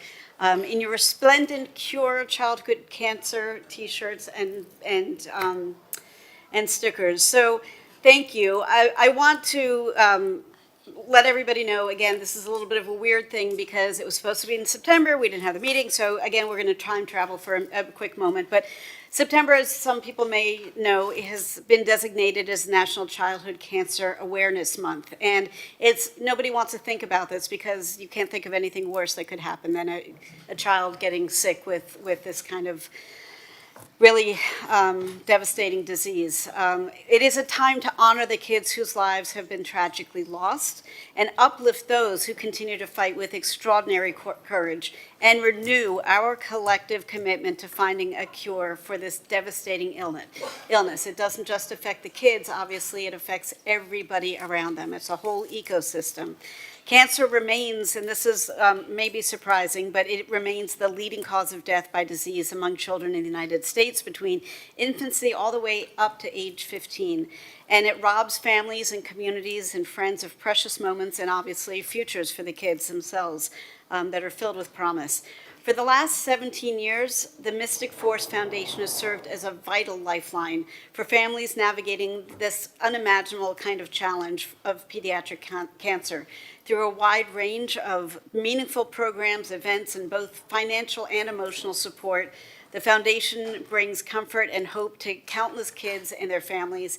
Initiatives like the Heroes Hangout, a one-of-a-kind childhood cancer haven, is a dedicated space in which kids can safely play and celebrate and experience the joys of childhood without the stress of hospitals and who knows who's touching what before they touch you. So it is a really, really magical, special place and cannot be undervalued.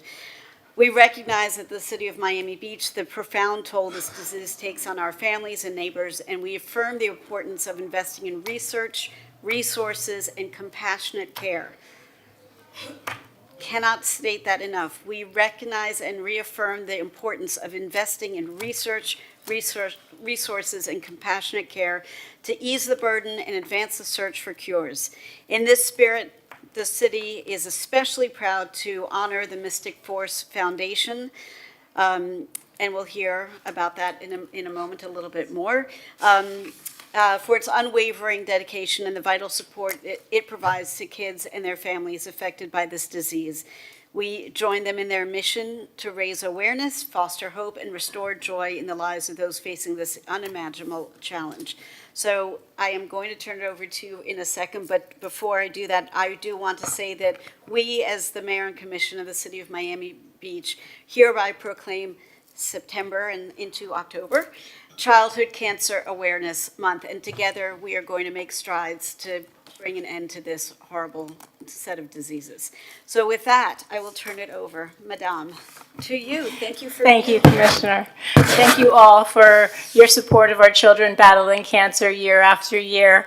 The postcards that Jake gave you all, that's my baby, and he passed away from cancer 14 years ago. In 3.5 years of treatment, Sal underwent 55 cycles of chemotherapy, 50 rounds of radiation. He had 12 surgeries. He was inpatient for over 340 days of his short life. He had over 200 blood and platelet transfusions, and he was treated in 7 different hospitals across the country. Wherever there was a trial available for him, that's where we went. And unfortunately, that's the norm for our children battling these very aggressive cancers. You frequently hear that there's an over 80% cure rate for childhood cancer, but that is for the most common childhood cancer, which is leukemia. For some of our other cancers, such as DIPG, it's an inoperable brain tumor that is terminal upon diagnosis. The same brain tumor that Neil Armstrong's daughter died from in 1962. And we were able to send him to the moon and do all the absolutely amazing things that the world does, and we still have not found any viable treatments for our children. And the only way we will ever do that is through research. And the only way that we will receive the research that we need is to raise awareness of this devastating disease and let the world know how underfunded childhood cancer research is. So thank you. Miami Beach is looked at by people all over the world. So thank you for raising awareness, not only for our children here in Miami Beach and across the county, but across the world. I have Jake here, who finished treatment about 2 years ago, and we have Zaya here.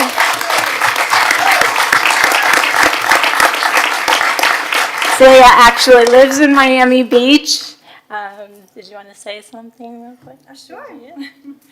So this is my daughter Zaya. Hi, Zaya. I'm Heather. We Hi, live Heather. in Miami Beach. And I want to thank you all for raising awareness for childhood cancer. And thank you, Sylvia, for everything that you do. Sylvia and I met, going to get a little bit emotional, but we met in a hospital room almost 10 years ago, Joe DiMaggio Children's Hospital. And she's become not only a friend, but like family to us.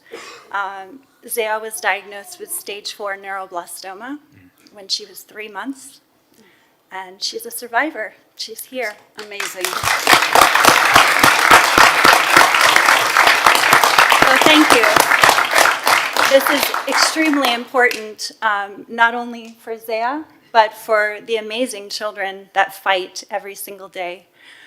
Childhood cancer is something that when you look at the commercials, you see a smiling child, but behind the scenes, the children are suffering, and we have to be their voice. We have to. It's our job. So thank you.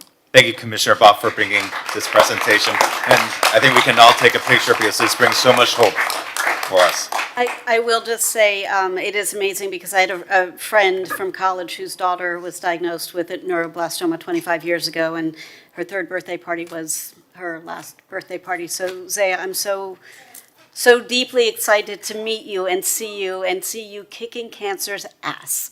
So to all of There you you go. guys, let's get a picture of you guys. We will be doing a blood drive. We didn't have it organized for today, but stay tuned. We will be doing a blood drive, and that is another way you can help, is by giving blood as well as giving some dollars.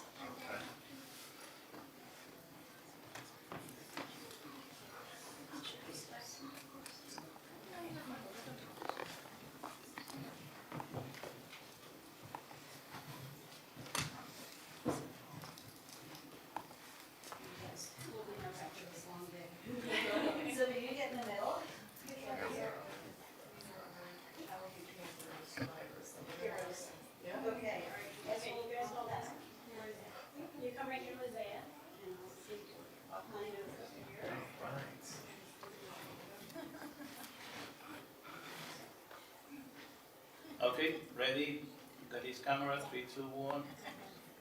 Cue another picture. 3, 2, 1.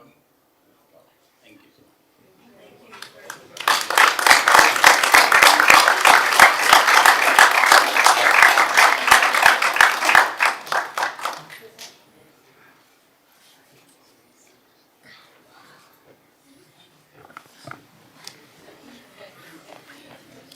All right, let's call Commissioner Dominguez's item, PA13. PA 13, Proclamation Michael Bernstein, Civic Engagement and Public Service.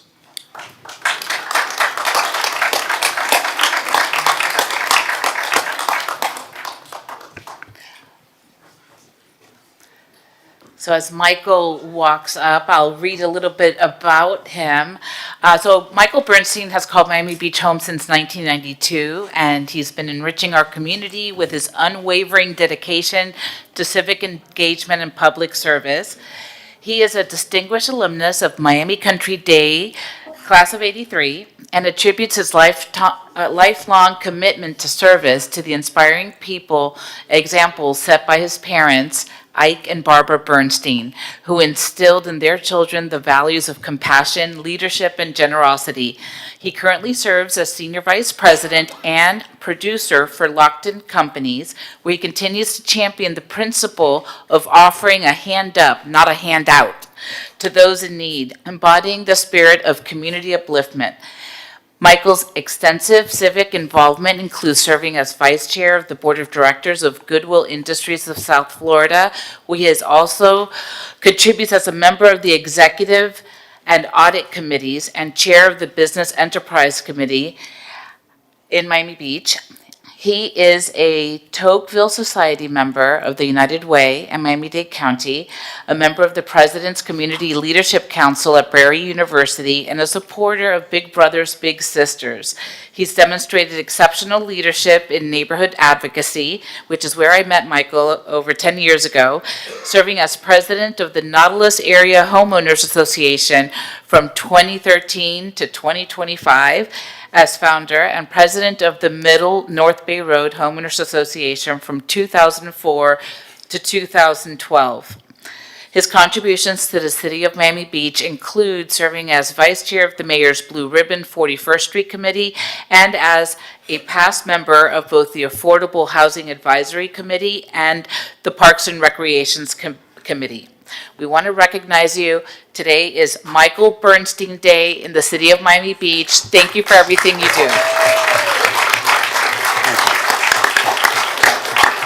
Say a few words, please. The funny thing is I didn't know that I was going to actually say anything, so I was writing stuff like a millennial on my phone, but then my phone went dead. So now I'm going to be trying to do this. First and foremost, thank you, Commissioner Dominguez, thank you all. I've known you all for a very long time. Tanya, we've known each other for a really long time. It's a passion of mine to serve the community, and I need to also thank my mom, who's back there, my wife, who's back there, and without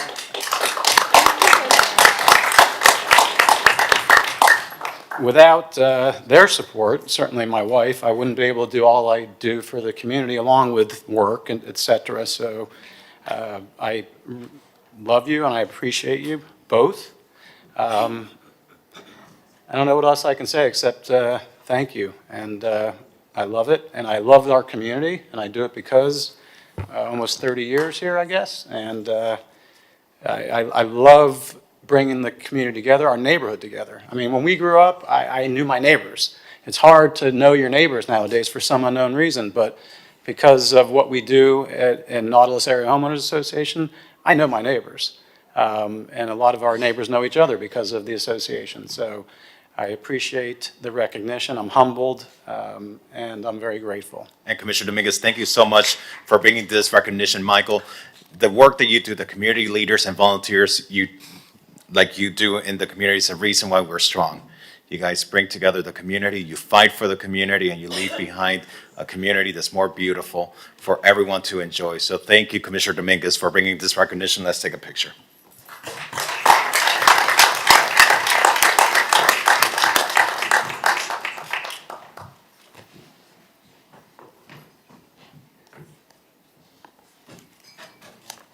Ready? Why doesn't his wife and mom come up? Come on, Kara. Come up, family.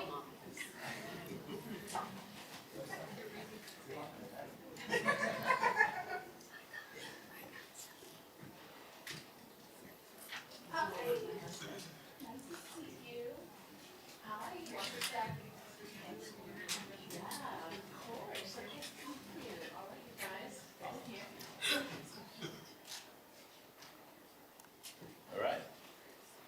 2, 1. Another one. 3, 2, 1. Thank you so much.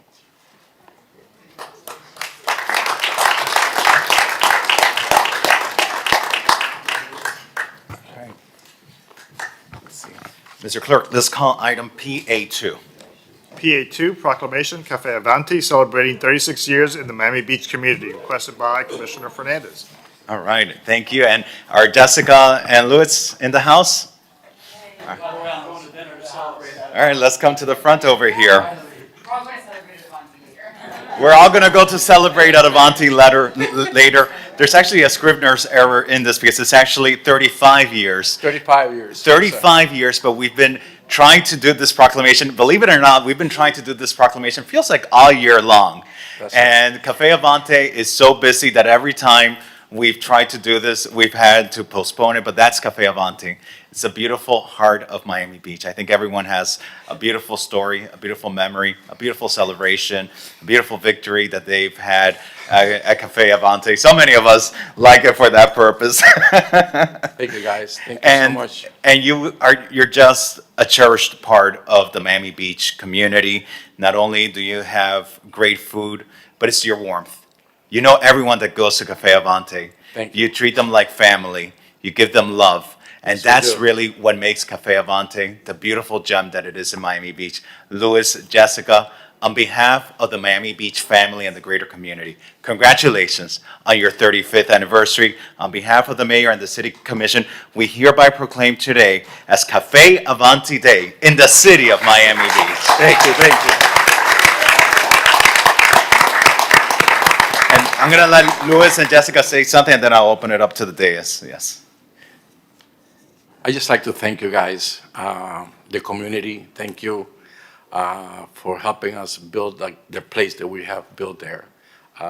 It's like very friendly. Everybody knows everybody's name. It's been a joy.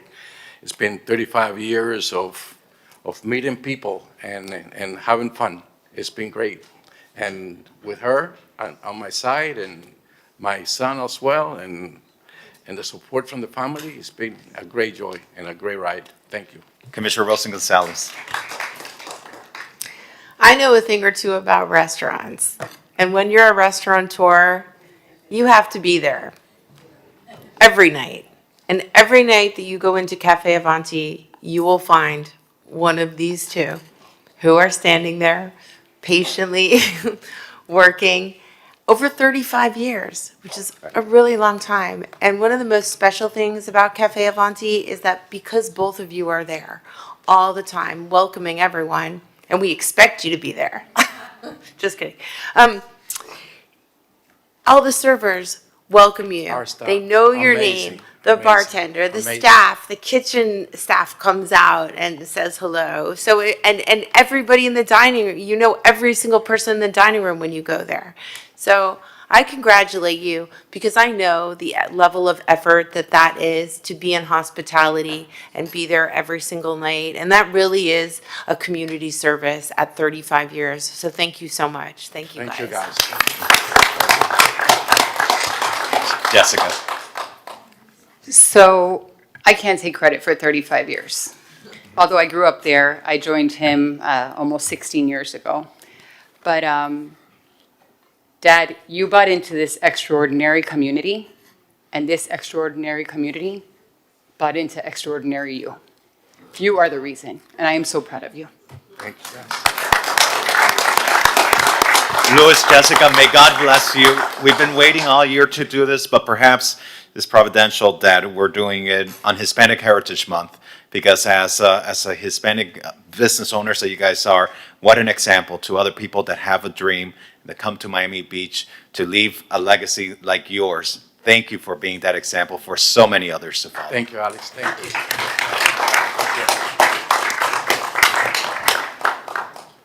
You guys want to come down? Okay. All right. We see I'm happy to share my day with Michael Bernstein. I agree. And with David Chandler, he was a great friend, and I love him.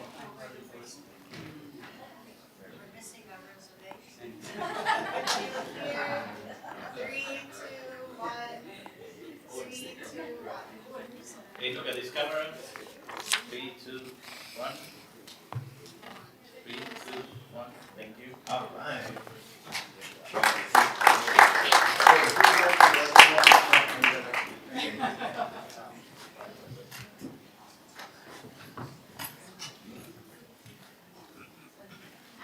Everyone getting a proclamation tonight has to go to Cafe Avante to celebrate. Make sure you got the ricotta cheesecake. All right. Patrick and Dave, they're in the house. Mr. Clerk, let's call items 22 and 23 together. So PA 22 is proclamation David Greaser. PA 23, proclamation Patrick Brushkite. All right, Commissioner Bond, these are your items. So Patrick and David, if you'd like to come up to the hot seat.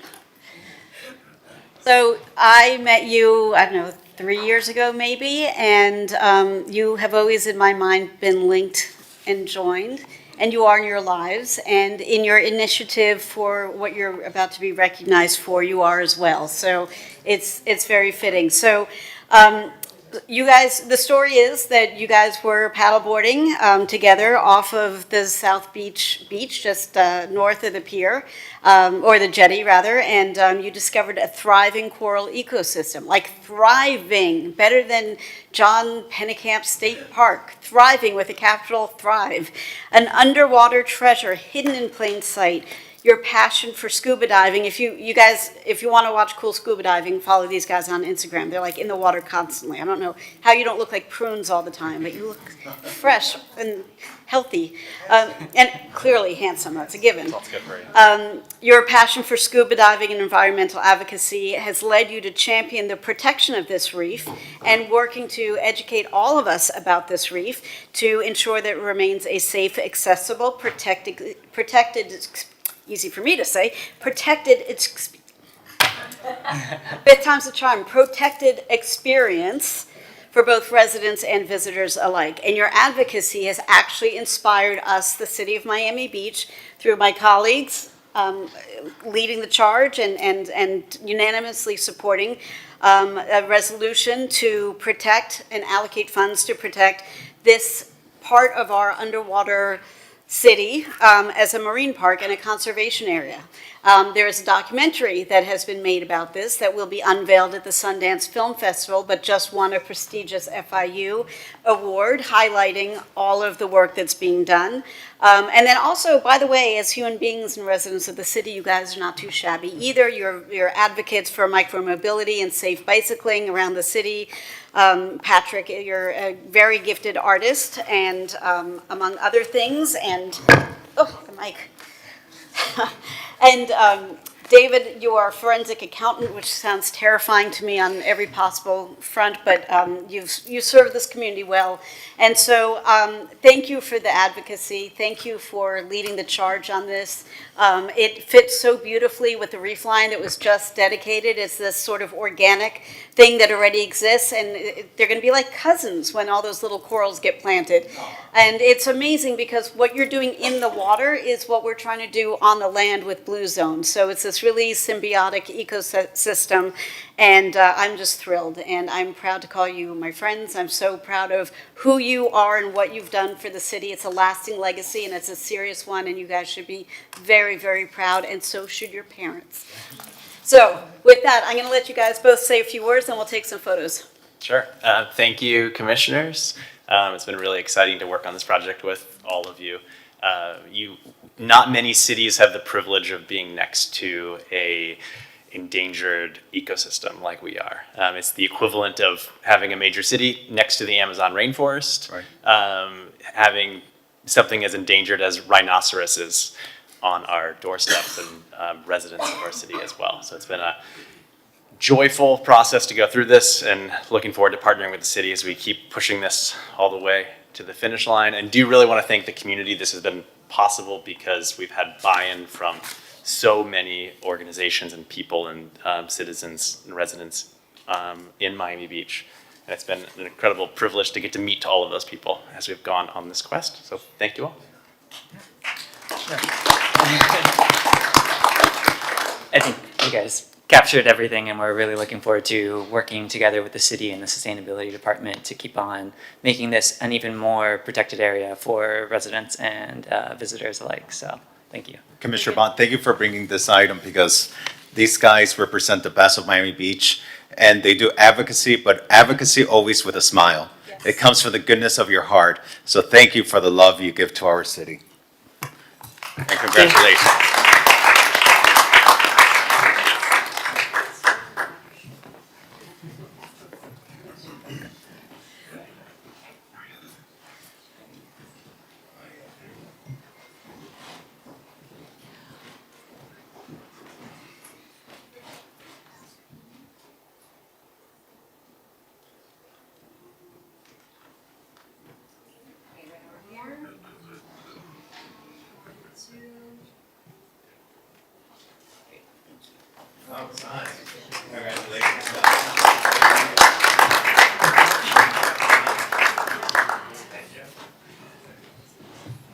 Los niños bonitos de Miami Beach. Wait, before you call the next item, I just want to say. Yeah, pero rápido. I neglected to say, I would be remiss in not recognizing my colleague Laura Dominguez, whose item it was to sponsor this, and so we all wouldn't be Our here. reef champion. Oh, I love David and Patrick so much, and so proud of everything that they've done. They discovered the reef, they've advocated for it, they've been strong in speaking to everybody in the community, outside the community, people that would listen, and here we are. We just got the funding approved to make an assessment. Thank you for the long haul support. Commissioner Rosa Gonzalez, you're recognized. And I just want to add in Pride Park. Pride Park was part of the Convention Center complex, and because of your advocacy, Pride Park is now being programmed by our Parks and Recreation and is now a resident park as opposed to being the Convention Center park, at least 10 months out of the year. Thank you for everything that you've done, because that really impacted a lot of lives here on Miami Beach. Our Thank marine you. life, the parks, advocates for the arts, advocates for bicycle safety. You guys really put your love into our city and you're so worthy of this recognition. Thank you, Commissioner Bond. Congratulations, guys. Thank you all. Thank you. Mr. Clerk, let's call PA 11 and Commissioner Dominguez, this is your item. PA 11 is Certificate of Recognition, Tyler Sheldon. Come on up, Tyler. So this summer, I had an intern, Tyler Selden, and we learned so much from you, my aides and myself, and I hope that you learned a lot from us. You were so professional and poised at such a young age. We were proud to have you as part of the team, and I'm just going to read a few things about you. So born at Mount Sinai Hospital, Tyler was educated locally, and he's grown with the city's cultural and civic spirit. From 7 years in the Boy Scout Troop 65, boxing at South Beach Boxing, and at City Hall, working in my office as an intern, Tyler has shown leadership, discipline, resilience, and this certificate honors your journey as a true son of Miami Beach. You embody the heart, the energy, and the promise. And we're so proud of you and wish you much success. Thank you. And if your parents will come up and take the picture with us. All right, let's take a picture. Do you want to say anything? Do you want to say something more? Do you want to say something? What was your experience like at City Hall? It was great, honestly. I want to really thank Commissioner Dominguez and her team, Julian and Alberto. They did, without them, it was just a great experience.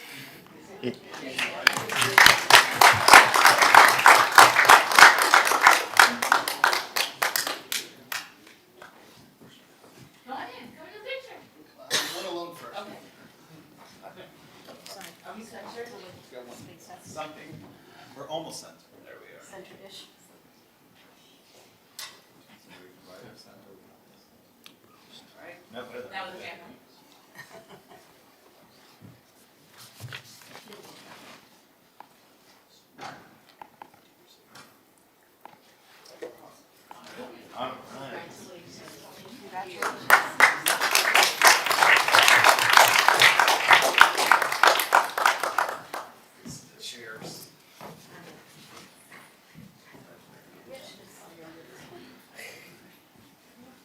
All right, Mr. Clerk, let's call item PA 25. PA 25, recognition celebrating the design and completion of Bayshore Park, requested by Commissioner Fernandez.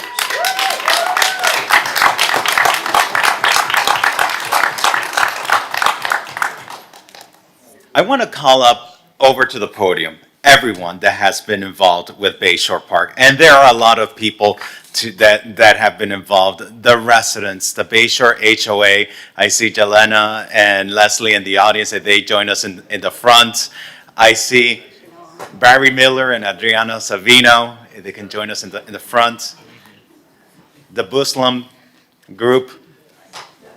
Our incredible team at City Hall, David Martinez, Maria Hernandez, David Gomez, Maria Serna, Ariel Guitan, Ryan Needleson, Onan Marroquin, Francisco Torrens, Gloria Salom, Colette Satchel, everyone that has been a part of this team. What a momentous occasion we celebrated. We celebrated a month ago as we unveiled Bayshore Park as a majestic public green space, a lasting symbol of resiliency, of collaboration, a space that Miami Beach for generations will be proud of. This green space that was decades in the making. Community members for decades, community members who moved into the Bayshore neighborhood with children saying that they wanted to take their children to Bayshore Park, and now those children have their own children, that the community members are going to be able to take those grandchildren to Bayshore Park.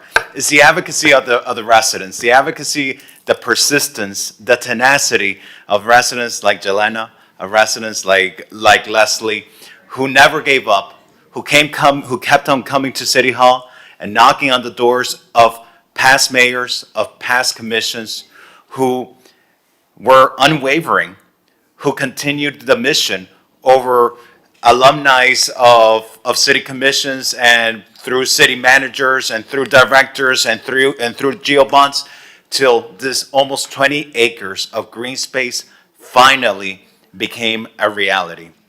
And to our incredible team, is your exceptional professional contribution in planning, in designing, in the construction of this transformative project that has brought new life, that has brought renewed beauty, that has brought new purpose to this green space, to a space that was, at one point, it was a golf course, then it was just an abandoned green space, then it was a staging site, then it was a dumping site, then it was contaminated land that you all had to go in and re-envision and redevelop.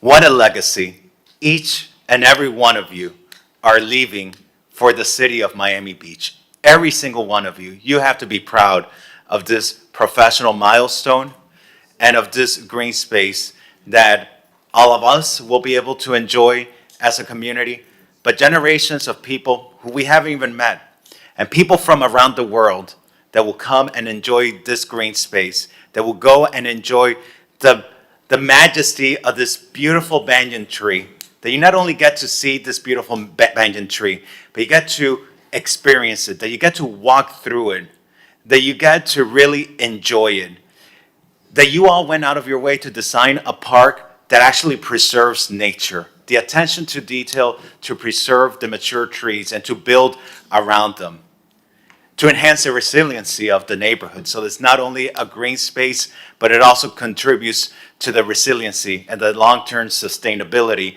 of this entire neighborhood. Miami Beach is so proud. And on behalf of our residents, on behalf of our community, on behalf of my colleagues, thank you. We want to recognize you today. We have certificates of recognition for each one of you for your service, for this great project that's going to bring joy to so many people. But most especially, we really need to highlight Barry Miller and Adriana Savino.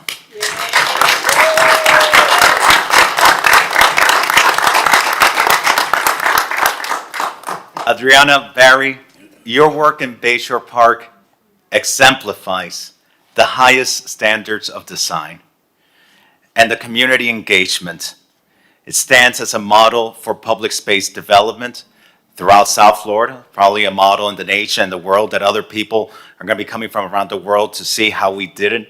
You're leaving a legacy, and it's not only beautiful, but it's deeply meaningful to our community. And the smile and the tears in your eyes, Adriana, and the love that was emanating from you when we unveiled the Bayshore Park, I'll never forget that. And therefore, that beautiful energy will forever live in Bayshore Park. So therefore, today, on behalf of the Mayor and City Commission, we hereby proclaim today, October 22nd, as Adriana Savino and Barry Miller Day in the city of Miami Beach.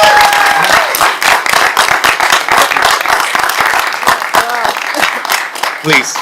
Thank you so much. We wouldn't be here without all of you, actually the whole community and the commissioners, the previous commission, this commission, throughout all these years, and it truly takes a village to build something like this. It's not by chance, and we are lucky that we design public spaces. I think that's, where everybody comes together, and to heal a site is just a privilege. I think we were lucky to have that privilege and have the support of a city staff, which was amazing throughout. And, here we are. And it's not done yet. And I hear you guys are on site every single day, paying attention to the details, putting that final bow on it. Someone mentioned a little while ago about bringing community together and not knowing your neighbors. Since the park's opened up, it's just been amazing. We go out there pretty much every day to go look at what's going on. And we see people that we haven't seen for a long time. And now we are starting to meet new people. Everybody's coming from the city, from all around and outside the city. And just the smiles we see on their face and how much we hear from them is just made it all, the long time we took for this job, all worthwhile. So we want to thank you guys, especially for the trust you had in us. This is a very complex, long project, and you showed trust and confidence in us, which is great. One of my landscape architect heroes said, "You're only as good as your client." Okay, so that park is a reflection of where you guys took us and allowed us to take you. So we really appreciate that. Oh, and the Buslam too. The Buslam group. Well, and I want to highlight that because... We forgot to mention our construction team, which was amazing, and also our office, our staff, which is incredible, especially Kelly, Patty, and all Kelly the people. Hitzing, if you're watching, Yeah. we're thanking you, our project manager, who is really, in the trenches day to day. And I was going to say, it's not often that you become friends with the general contractor. There's always rivalry, right? You're usually like this, and it's been great to see these guys and to get to know them, and we hope we do more work with them later on. And it goes to show you when you hire local stakeholders, the reinvestment, the return that you get, not only on the investment with the product, but in the love and the dedication that local stakeholder puts into it. You're just not a contractor for the city of Miami Beach. You live in the city of Miami Beach. You live in the neighborhood. You love the neighborhood. You love this park. And the same can be said for the contractor, for Buslam, that you are a local company here in the city of Miami Beach. And not only have you delivered a quality product, but quality and on time. And we're so proud. Mr. Manager, you're the head of the organization. Thank you for delivering this. I pass the floor to you. I appreciate the mayor and commission for recognizing all of the efforts that went into this. I thank every single person that was up here because, as many people said, it really does take a village to bring something like this to fruition. And this park represents the best of Miami Beach, and Miami Beach deserves the best that is this park. So thank you very much. And I'd be remiss, David Martinez, our Assistant City Manager, David Gomez, our Director of Capital Improvements, if you guys want to say anything. Because you guys have been so instrumental in bringing this for landing. Thank you, Commissioner. I won't take very long. Again, I'm just very fortunate to have had the opportunity just when I first started with the city in 2011 to be involved in this project in some way or another and be able to turn it into what it did. It was a labor of love. It does in fact take a village. A few steps forward, a few steps backwards, but at the end of the day, we come through, and we're extremely happy. I'm extremely proud to deliver this to the city of Miami Beach, to the residents, and to the mayor and the commission. So thank you. And David? If I could be so bold as to speak for everyone up here, I think we can all agree that everyone has been involved in this project due to their dedication to the community and their commitment to the community. I want to thank you for the recognition. We all appreciate a pat on the back, but it was really a love of labor that led us to this project. And everything that we do it for the residents. We do it for the residents that have been asking and who were promised this project when they approved the general obligation bonds. And I don't know if the representatives of the Bayshore Homeowners Association, Jelena and Leslie that are here, if you would like to say anything, you're more than welcome.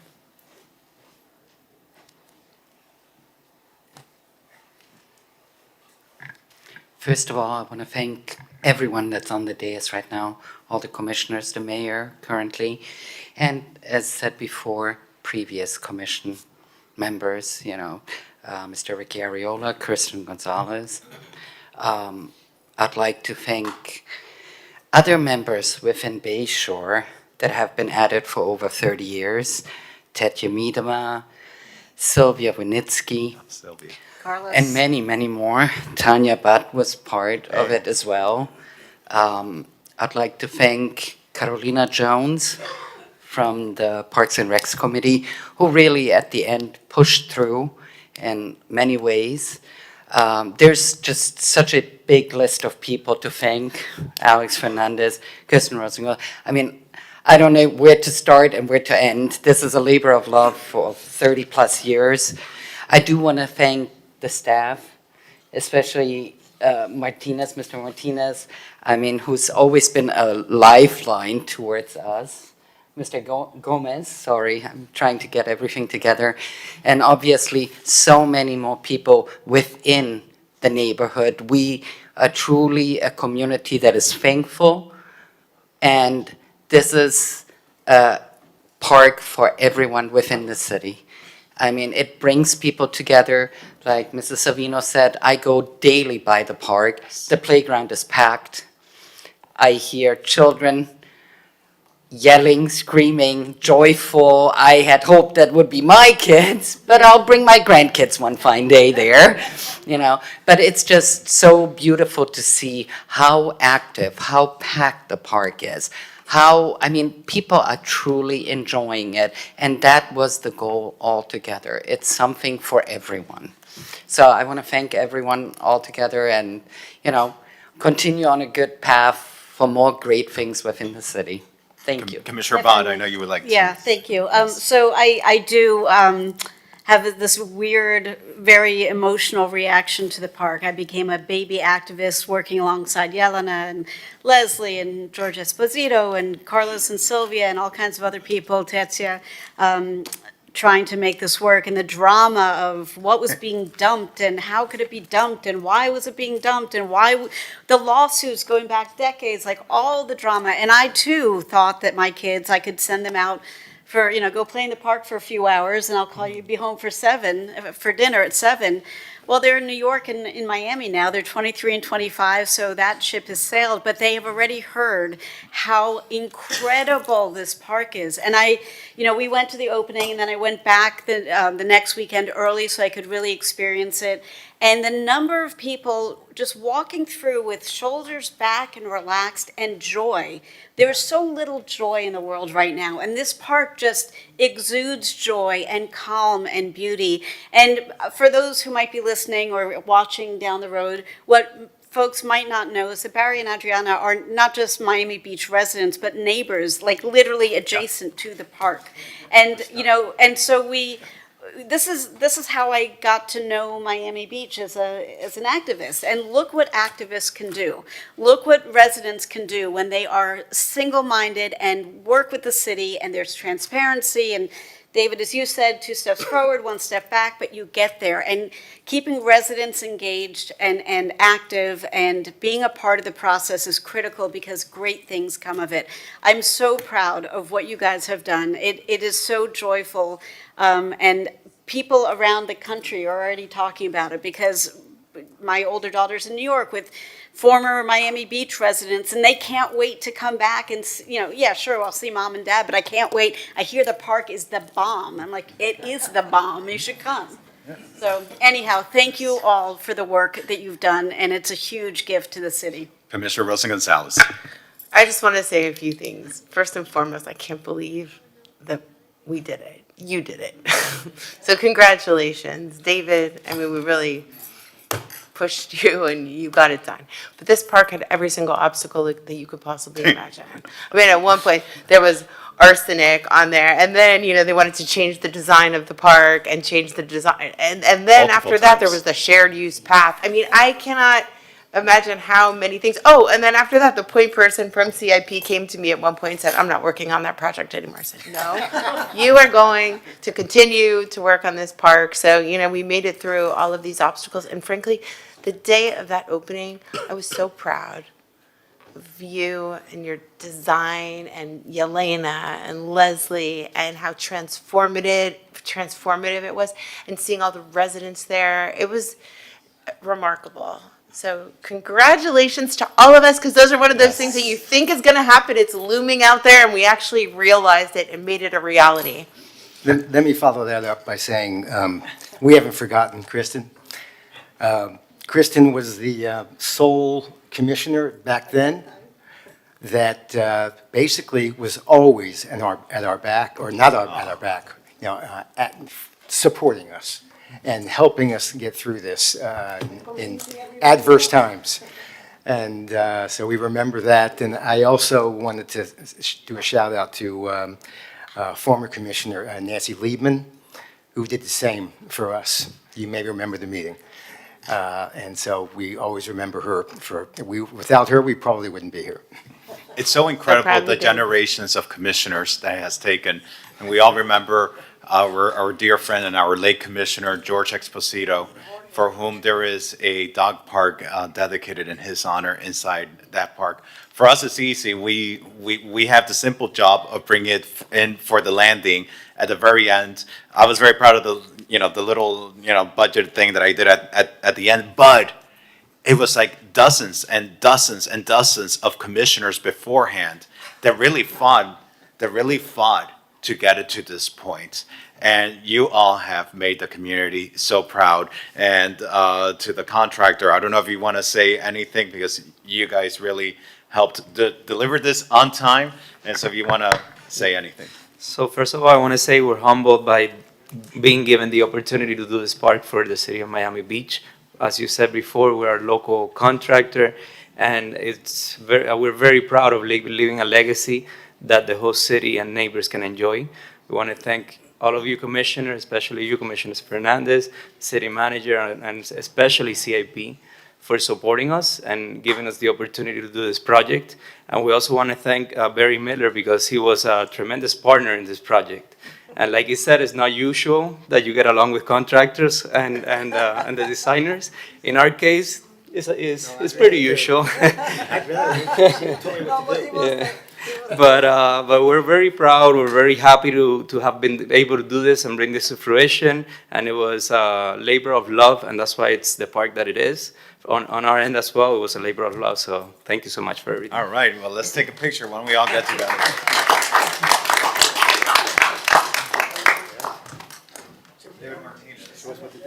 All right, David Gomez. Here we go, Maria Serna.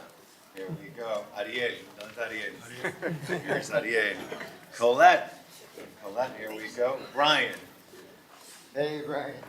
Onan. ¿Dónde está Onan? There we go. Francisco. Aquí está Francisco. Gloria Salon. To the incredible contractor. To our residents. There we go. And to Adriana and Barry, whose day we're celebrating today. All right. Let's come over.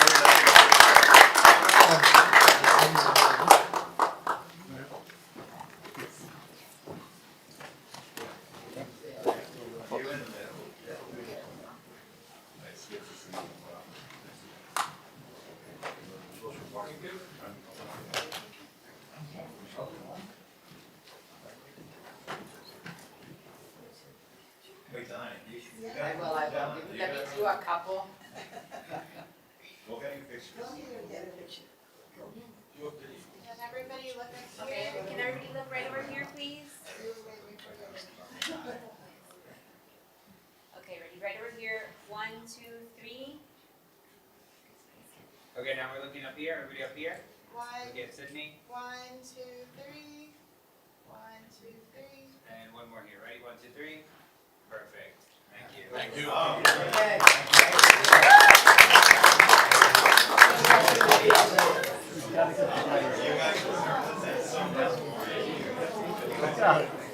Congratulations.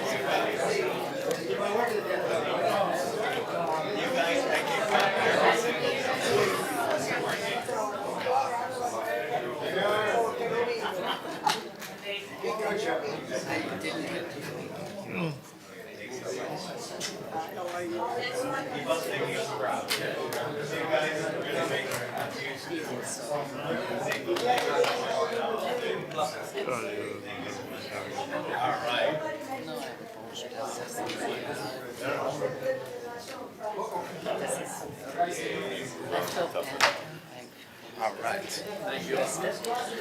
So, Commissioner Dominguez, let's call PA 14. PA 14, proclamation, Aaron Rosen, advancing Miami Beach's global engagement. All right. So I have known Aaron Rosen for the last several years, and he is such an amazing young Commissioner man. Dominguez, Everything hold that on. he Let's just- accomplishes. All right, let's just let everyone clear the chamber so that Commissioner Dominguez can move forward with her presentation. Okay. All so- right. Ready? Yes, all right. Okay. So today I'm recognizing Aaron Rosen, and I've known him for the last several years. I serve on a board with him for the World Affairs Council. He lives in Miami Beach. He has a passion for international affairs and international relations. And I'm going to read you a little bit about Aaron because he's just an outstanding citizen and deserves this recognition. So Aaron Rosen serves as president and founder of the World Affairs Council of Miami, which is based in Miami Beach. And it covers the greater Miami area. He's responsible for standing up for the council and executing its programs, development, youth education initiatives, and strategic vision. And he is the one that brought Academic World Quest to Miami Beach and kept insisting that Miami Beach High participate. And we saw earlier that they came in first in Dade County. So Aaron Rosen is a team member of the Council on Foreign Relations and a 2024 Eisenhower Fellow, having conducted international research on disinformation, media literacy, and democratic resilience. Prior to founding the World Affairs Council of Miami, Mr. Rosen contributed to international policy through his work with the Alpha Fellowship Program in Moscow and as a foreign policy specialist in Washington, D.C. with MUFG Bank, formerly the Bank of Tokyo Mitsubishi UF, as well as through a graduate fellowship with the European Parliament in Brussels. Mr. Rosen holds a dual master's degree in U.S. foreign policy and international history from the George Washington University and the London School of Economics, as well as a bachelor's degree in international relations and comparative politics from the University of Central Florida, and is fluent in German and Spanish with proficiency in Russian.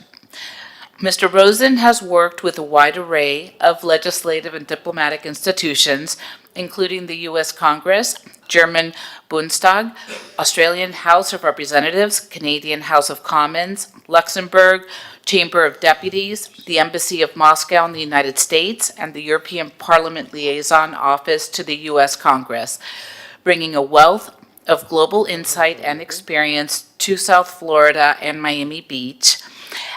He lives on West Avenue with his beautiful wife, Nomi, and he holds the World Affairs Council meetings quarterly in Miami Beach, and we're proud to have him as a resident and appreciate all of the contributions that you do to our city. And today we declare October 22nd in the city of Miami Beach, Aaron Rosenday. Please say a few words. Thank you so much, Commissioner. First, just one thing, I work with the Embassy of Mexico, not the Russian Embassy.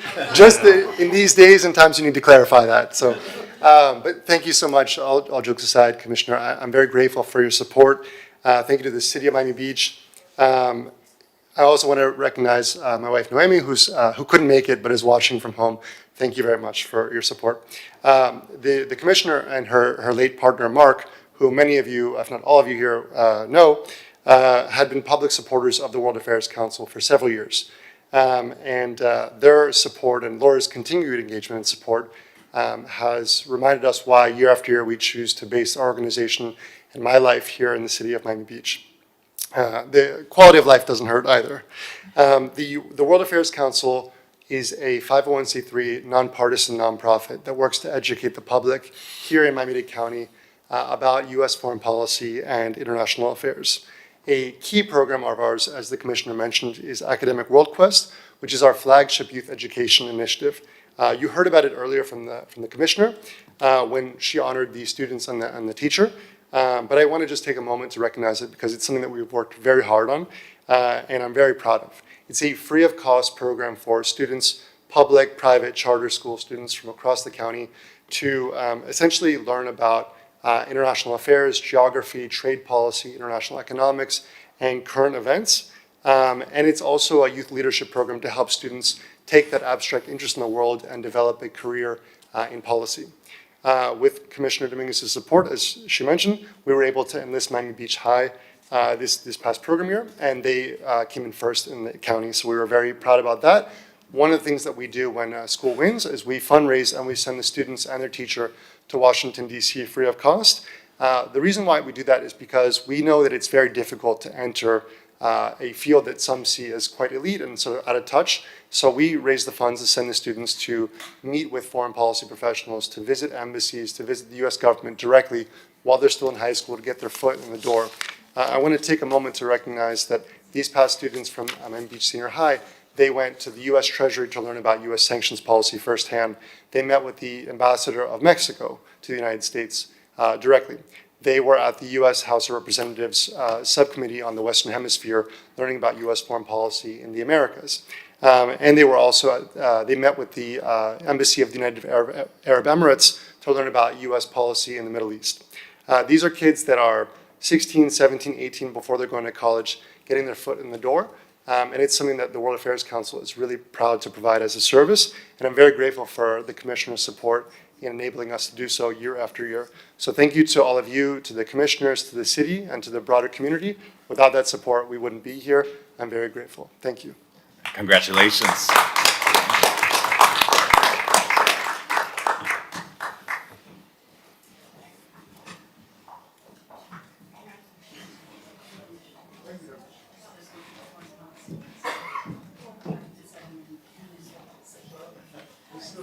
There's still a chance. Well, not that I think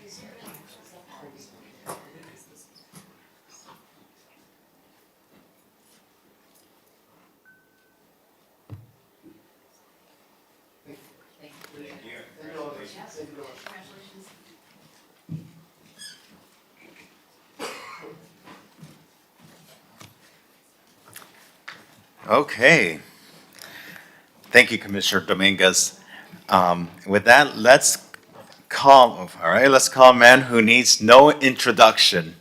Number PA15, a presentation for Harvey Bernstein, Commissioner Dominguez.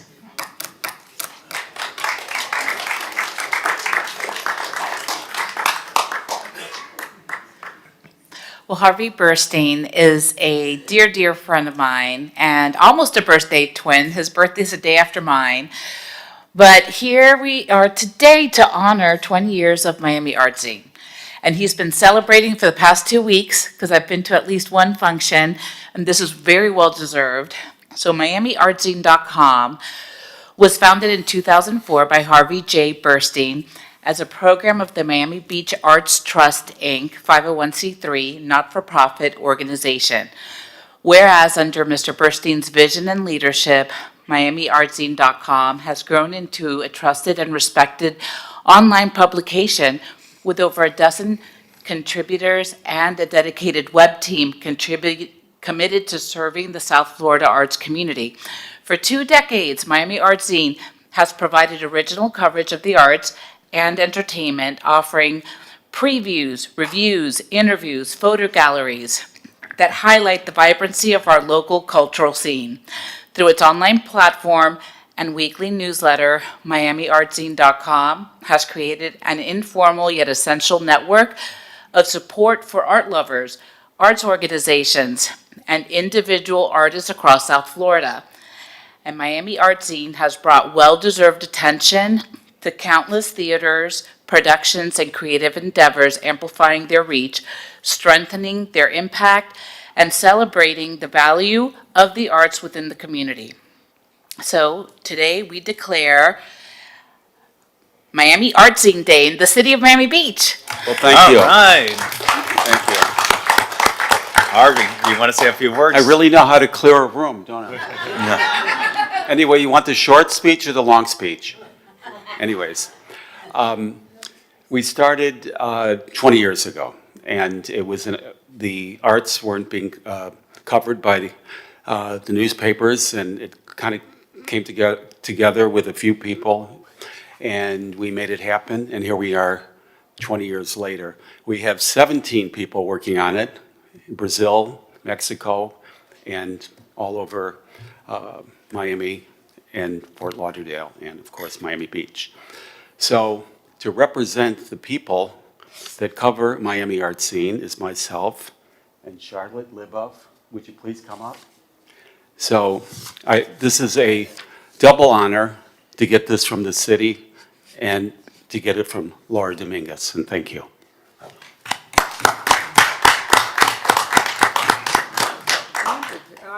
She wants to talk.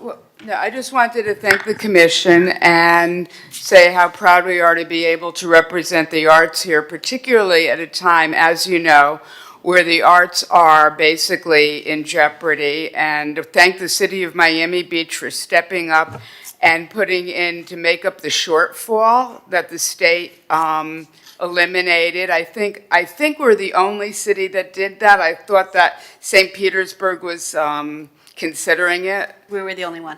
Pardon? We were the only one. We were the only ones in the entire state of Florida that stepped up and made up that shortfall, which was tremendously important, considering what happened with the county right afterwards. So in terms of Miami Art Zine, speaking for the writers and photographers, we are very, very proud to play a role in helping to build support for our arts community. Thank you. Thank you.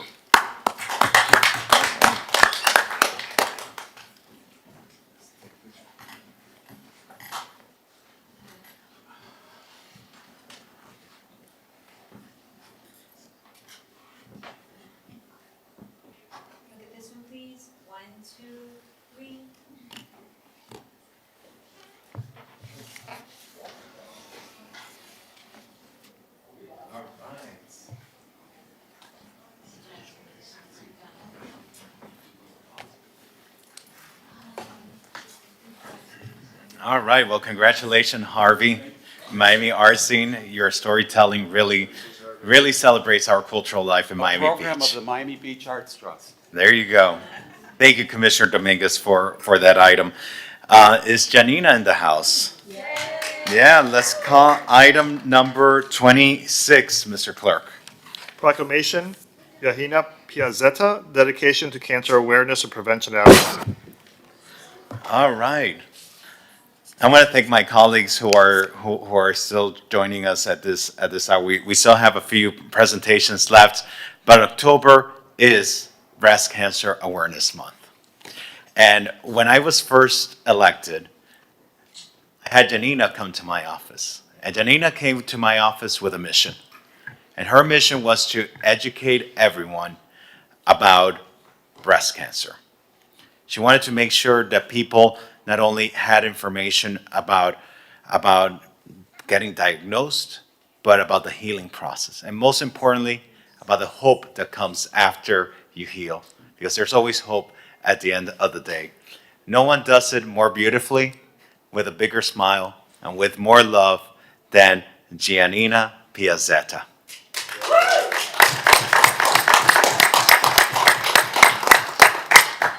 Giannina is dynamic and she is compassionate. And she wanted to make sure that in Miami Beach we were offering free mammograms for uninsured people in our city. And it was almost reminiscent because in my previous life, when I worked in Miami-Dade County, I worked with Commissioner Rebecca Sosa, who is a breast cancer survivor herself. And one of the most beautiful things that she loved to do was help provide funding for free mammograms for uninsured people. And when Giannina came to my office, it was almost the message that we had to continue that mission, that we had to continue that legacy. And because of Giannina's advocacy, hundreds of uninsured women in Miami Beach have been able to get free mammograms in our city together with the League Against Cancer. And Giannina, that's because of you. You've brought peace to people. We've seen people shed tears when news are not that great. We've seen you provide comfort to people in their darkest moments. And the work that you do through H3, through health, hope, and healing truly is beautiful, and it exemplifies the most incredible traits that you carry in your beautiful heart. So on behalf of our residents, on behalf of my colleagues on the City Commission, I want to thank you, and we want to declare today as Giannina Piazzetta Day in the city of Miami Beach. Aí, Janinha, vai para frente. There is a problem because you declared Giannina Piazzetta's Day on October 26 a few years ago. There you go. Yes. So what do I do now? Next week, next time you get an entire week. And then you get a month. Listen, I want to really thank you, Commissioner Fernandez, and the whole city of Miami Beach for this amazing recognition towards my work on breast cancer through H3, Health, Hope, Healing in our communities. It truly means a lot to me and also to those people that are part of my mission, our mission, H3's mission. Together we have built this amazing community with compassion, with courage, and it's so emotional what you just said in terms of the mammogram, because in August, 2 women came out of the truck and they didn't have insurance, and 2 of them, they were from Ukraine, and they hugged me, and one was much older, and they cry, and I start to cry with them because I'm just the instrument here, you know. It's the universe conducting me. And Commissioner, you have really heard me so clear and loud, and I'm so thankful to you for that. So remember that H3 is about health, hope, healing, with inspiration and hope, together with some fun. We have a lot of fun while we help people. So thank you all. And I want to call also Amani Ayers. She's also board of directors. And I want to call Susie, Charlotte for so much support. And you're here today. Thank you so much. I really appreciate it. And okay. I have to say, Giannina, someone close to me had breast cancer. And I was supposed to do the panel exam that the insurance covers for me. And I had put it off and put it off for years. I had put it off. And Giannina was like, Alex, you need to go, you need to do it, you need to do it. And I did the panel exam. The genetic exam. And it came back that I'm BRCA positive, that I carried the genetic mutation. And it's so important. It is so important to know that, because for me, at least, now I can take the preventative steps. Now I can eat healthier. Now I can make sure, even though I'm probably not eating as healthy as I should, judging by the amount of weight I've gained. But we're able to take the steps. Why? Because you encouraged me. You put in me the courage to go do it.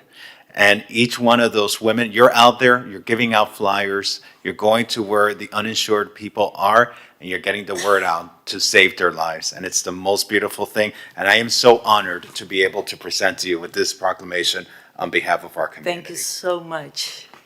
It's my honor to receive it. You all want to go down there? Let's go. Let's go, Tanya. Let's go, Laura. We're all coming. Let's go, Mr. Manager. I'm coming. Let's go. Let's go. Let's go. Charlotte and Susie, come on. Come on, please. Susie, come. She's coming from London, so she has to be here. Look at you. You've lost so much weight. Just how it's been.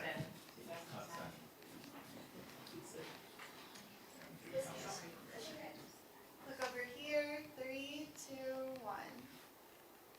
Right over here. 1, 2. Over here. All right. Thank you, Jenny, thank you. Oh, say something about the event tomorrow. The event that you have tomorrow. Yes. Thank you. So tomorrow we are having an event at the gallery at Betsy Hotel from 5:30 to 8. So it's our night panel discussion about cancer. But this year we move a little bit from science and we are giving inspiration and hope. And on the panel, we're going to have 2 young survivors. They were diagnosed with breast cancer and bone cancer, one at age 25 and one at age 32. 20 years later, they still a patient. They still, because one of them has a metastasis in the bones, and so is the other. But they are beautiful, so there is hope, inspiration, and Dr. Jacobs is coming, who was awarded by us last year. He's coming to give us more hope towards our body, as cancer sometimes deform a little bit our body or our hair. He will come and say, don't worry, I can reconstruct again. So on top of everything tomorrow, we're gonna welcome the audience with Brazilian music, Rosie Mack and Ramatiz. And of course, at 7 o'clock, Commissioner Fernandez will give some proclamations to caregivers, cancer advocates, oncologists, nurses. So please, guys, come and support us and have fun. We're gonna have Betsy Hotel is amazing. They're giving us the room. They're giving us some food and refreshments, open cash bar. So, no, open no, cash bar. But come and support us and see what inspiration, hope can do in your life. And if I can just build on what you guys have said, there's a very easy way to test for the BRCA gene. You can go to testforbrca.com. They literally send you a kit to your house. You spit in the kit and you send it back. That's it. You spit every morning to brush your teeth. You spit every night to brush your teeth. It couldn't be easier. So testforbrca.com. And don't be fearful, because this can be something that can save your life. Right.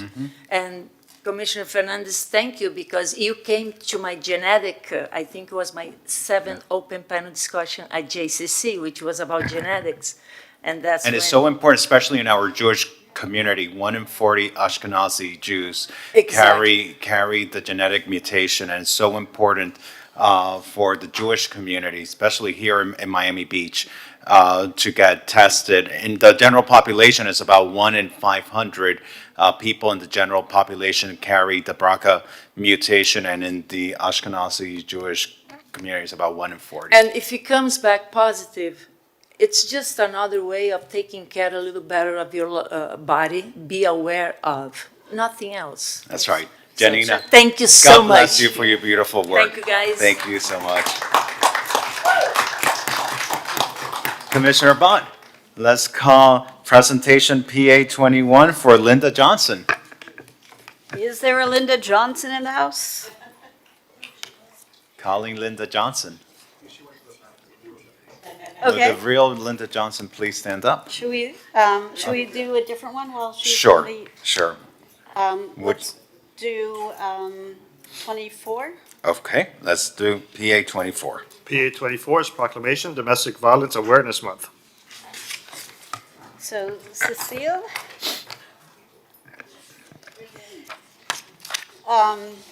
Covered some really happy events, or not events, but issues today, and exciting issues, but also some pretty heavy ones. And this is a little bit of a heavy one. So we are proclaiming today or this month the National Domestic Violence Awareness Month. We did this last year, we're doing it again this year, and we're going to do it every year so that we can ensure that everybody understands how big of an issue domestic violence is. And the way that you might not know that your neighbor is suffering with food insecurity, you might not know that your neighbor is suffering with domestic violence. And it might not be the woman in the house, it might be the man in the house. Domestic violence is a widespread issue that can and does, well, not, does not, that can impact anyone. The National Network to End Domestic Violence reports that 1 in 3 women and 1 in 4 men, and nearly half of all LGBTQ plus people will experience, not may, will experience domestic violence in their lifetime. Those numbers are staggering. A third of the people, a quarter of the people, half of the people that you know that fit into those groups, that's like, you know, look around this room. It could be people in this room. High rates of domestic violence are not private individual problems. They have profound effects on communities. It leads to higher crime rates, to family disruption, long-term mental health issues, family displacement, economic strain on local economies and social resources and healthcare systems. I mean, it's just the ripple effect in the wrong kind of way. The City of Miami Beach is committing to supporting victims and survivors of domestic violence, and we recognize the Miami-Dade County Domestic Violence Oversight Board. Thank you for being here again this year, for your commitment in providing support, raising awareness, and advocating for domestic violence victims and survivors. And in acknowledgement to the contributions of advocates, service providers, law enforcement, and community members, we are proud to recognize and raise awareness about domestic violence for the month of October. Cecile, for the whole group that's here today, all of you, some of you, however you want to split it up, we're all ears. All right. I will start. Hi, I'm Cecile. I have the privilege of working for the police department as a grants manager, but I also chair right now the Domestic Violence Oversight Board for Miami-Dade County. We have Liz here, our executive director, and we invited our partners here on the beach, which are the police department, our victim advocates, Juan, Abigail, and the supervisor, Sarah, because I'm not sure what the actual statistics are right now, but it is a problem on the beach as it is everywhere. You mentioned the statistics. Don't do it now because the room is pretty empty by now. But if you look at the room the way it was when we started this meeting, if you count 1 woman out of 3, 1 man out of 4, that would be a lot of victims in this room, Yeah. right? A lot of people, and it's not just that person, then it's a family. That's right. So that would have been a lot of people in this room tonight impacted.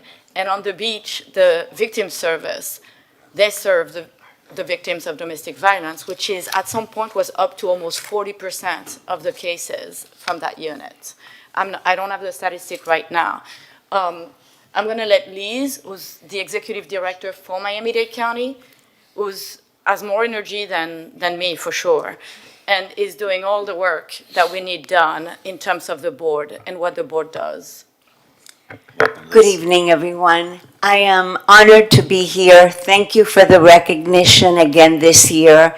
And if it wouldn't be for the work and our leadership of our board, I have to tell you, it's 15 committed people that are in it to get the word out, to raise awareness. As we close October, which is National Domestic Violence Awareness Month, we have all attended many events that raise awareness about domestic violence. And Commissioner Bott, thank you for sponsoring this. And not only that, but we lit many buildings throughout Miami-Dade County in purple and pink because we share the month with breast cancer. But I want to say domestic violence does not discriminate. It does take a village, like it takes a village to build a park, to eradicate domestic violence. And that's what we do. We are a county board, but we are your board. We want to hear from you on how we can raise awareness in your neighborhoods, where it's happening, and how it's happening. So please use us for that purpose. And I would imagine that external forces like losing your job or losing your health insurance or all the other things that are putting pressure on residents and citizens and folks around the country and around the state and around the city are only exacerbating the situation. So Absolutely. I would urge us all to keep our eyes and ears open and to use you as a resource. And for the folks at the fantastic Miami Beach Police Department, it has to be really brutal work, and I hope you guys are taking care of yourselves as well, because without you, you can't continue to serve the community and the populations that you serve. So you're part of the village that needs to be taken care of, so don't forget. Absolutely. And I really want to recognize the support of the chief and the entire law enforcement community here on Miami Beach. The victim advocates, I see them at every meeting that we go to, so I appreciate the partnership very much. Commissioner Wilson Gonzalez. Thank you for the work that you do, and because those people that are in abusive relationships and can't get out of them, and many times there's young children involved who have to witness this abuse, is so horrific so many times. And I just want to thank you, because those people are suffering and they need all the help that they can get. Thank you. Thank you, and thank you, Commissioner Bott, for sponsoring this item. Something that I learned earlier in my public service career working at the county is that domestic violence victims don't always follow the stereotypes. People think of an abusive husband and a wife that's a victim. And, that a lot of times is the stereotype. It comes in different forms too. A lot of times it's men who are the victims of domestic violence. A lot of times it happens in LGBTQ relationships. A lot of times it's elderly people who are the victims of domestic violence. A lot of times it's parents that end up being the victims of domestic violence, or even domestic violence against domestic workers at home. There's so many different types of domestic violence that we have to be aware about. And it's not always what we traditionally think, because a lot of times we're better with the stereotype of what a victim of domestic violence is. It's so much more than what we sometimes think of. So for your work, we're so grateful. Thank you very much. Thank you for your support. Thank you for your work. So let us come and take a picture.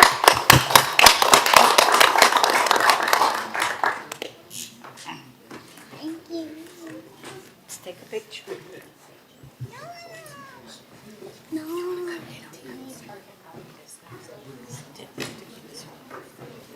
Did you do something else today? No, it's all. Jody, keep the best of luck.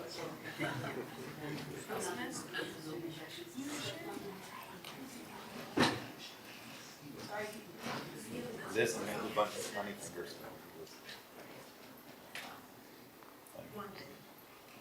Here. 1, 2.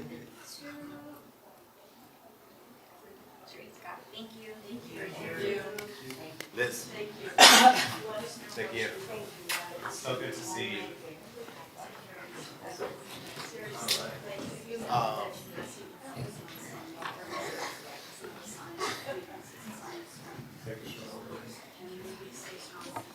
Commissioner Dominguez, let's do PA 17, a certificate of recognition for Jolie.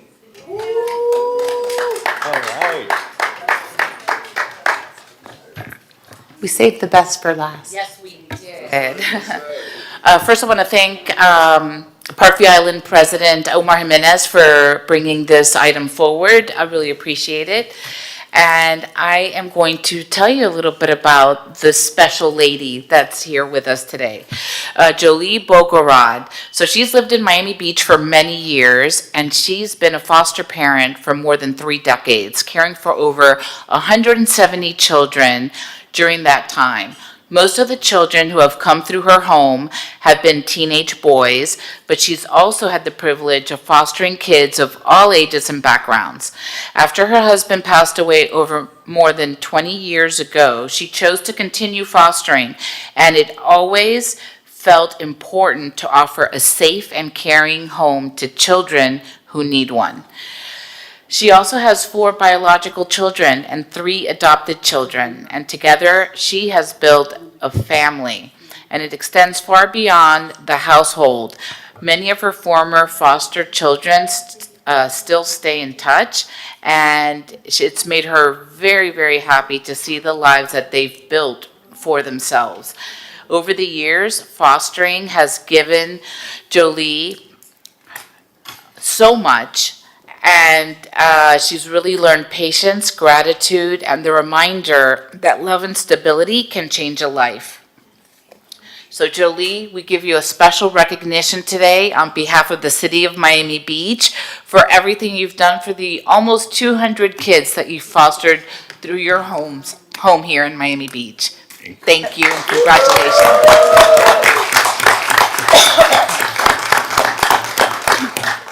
Thank you so much for having me. And all I can tell you is, as much as I've given them and taught them, they've also given and taught me as well. So thank you. Thank you for all you do. Amazing.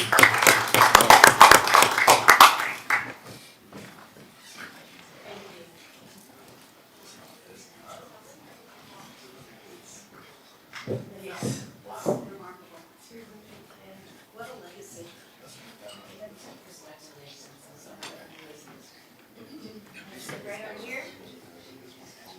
1, 2. Can we get you guys on the side? Us or them? Then. Okay. 1, 2, 3. No. Amazing.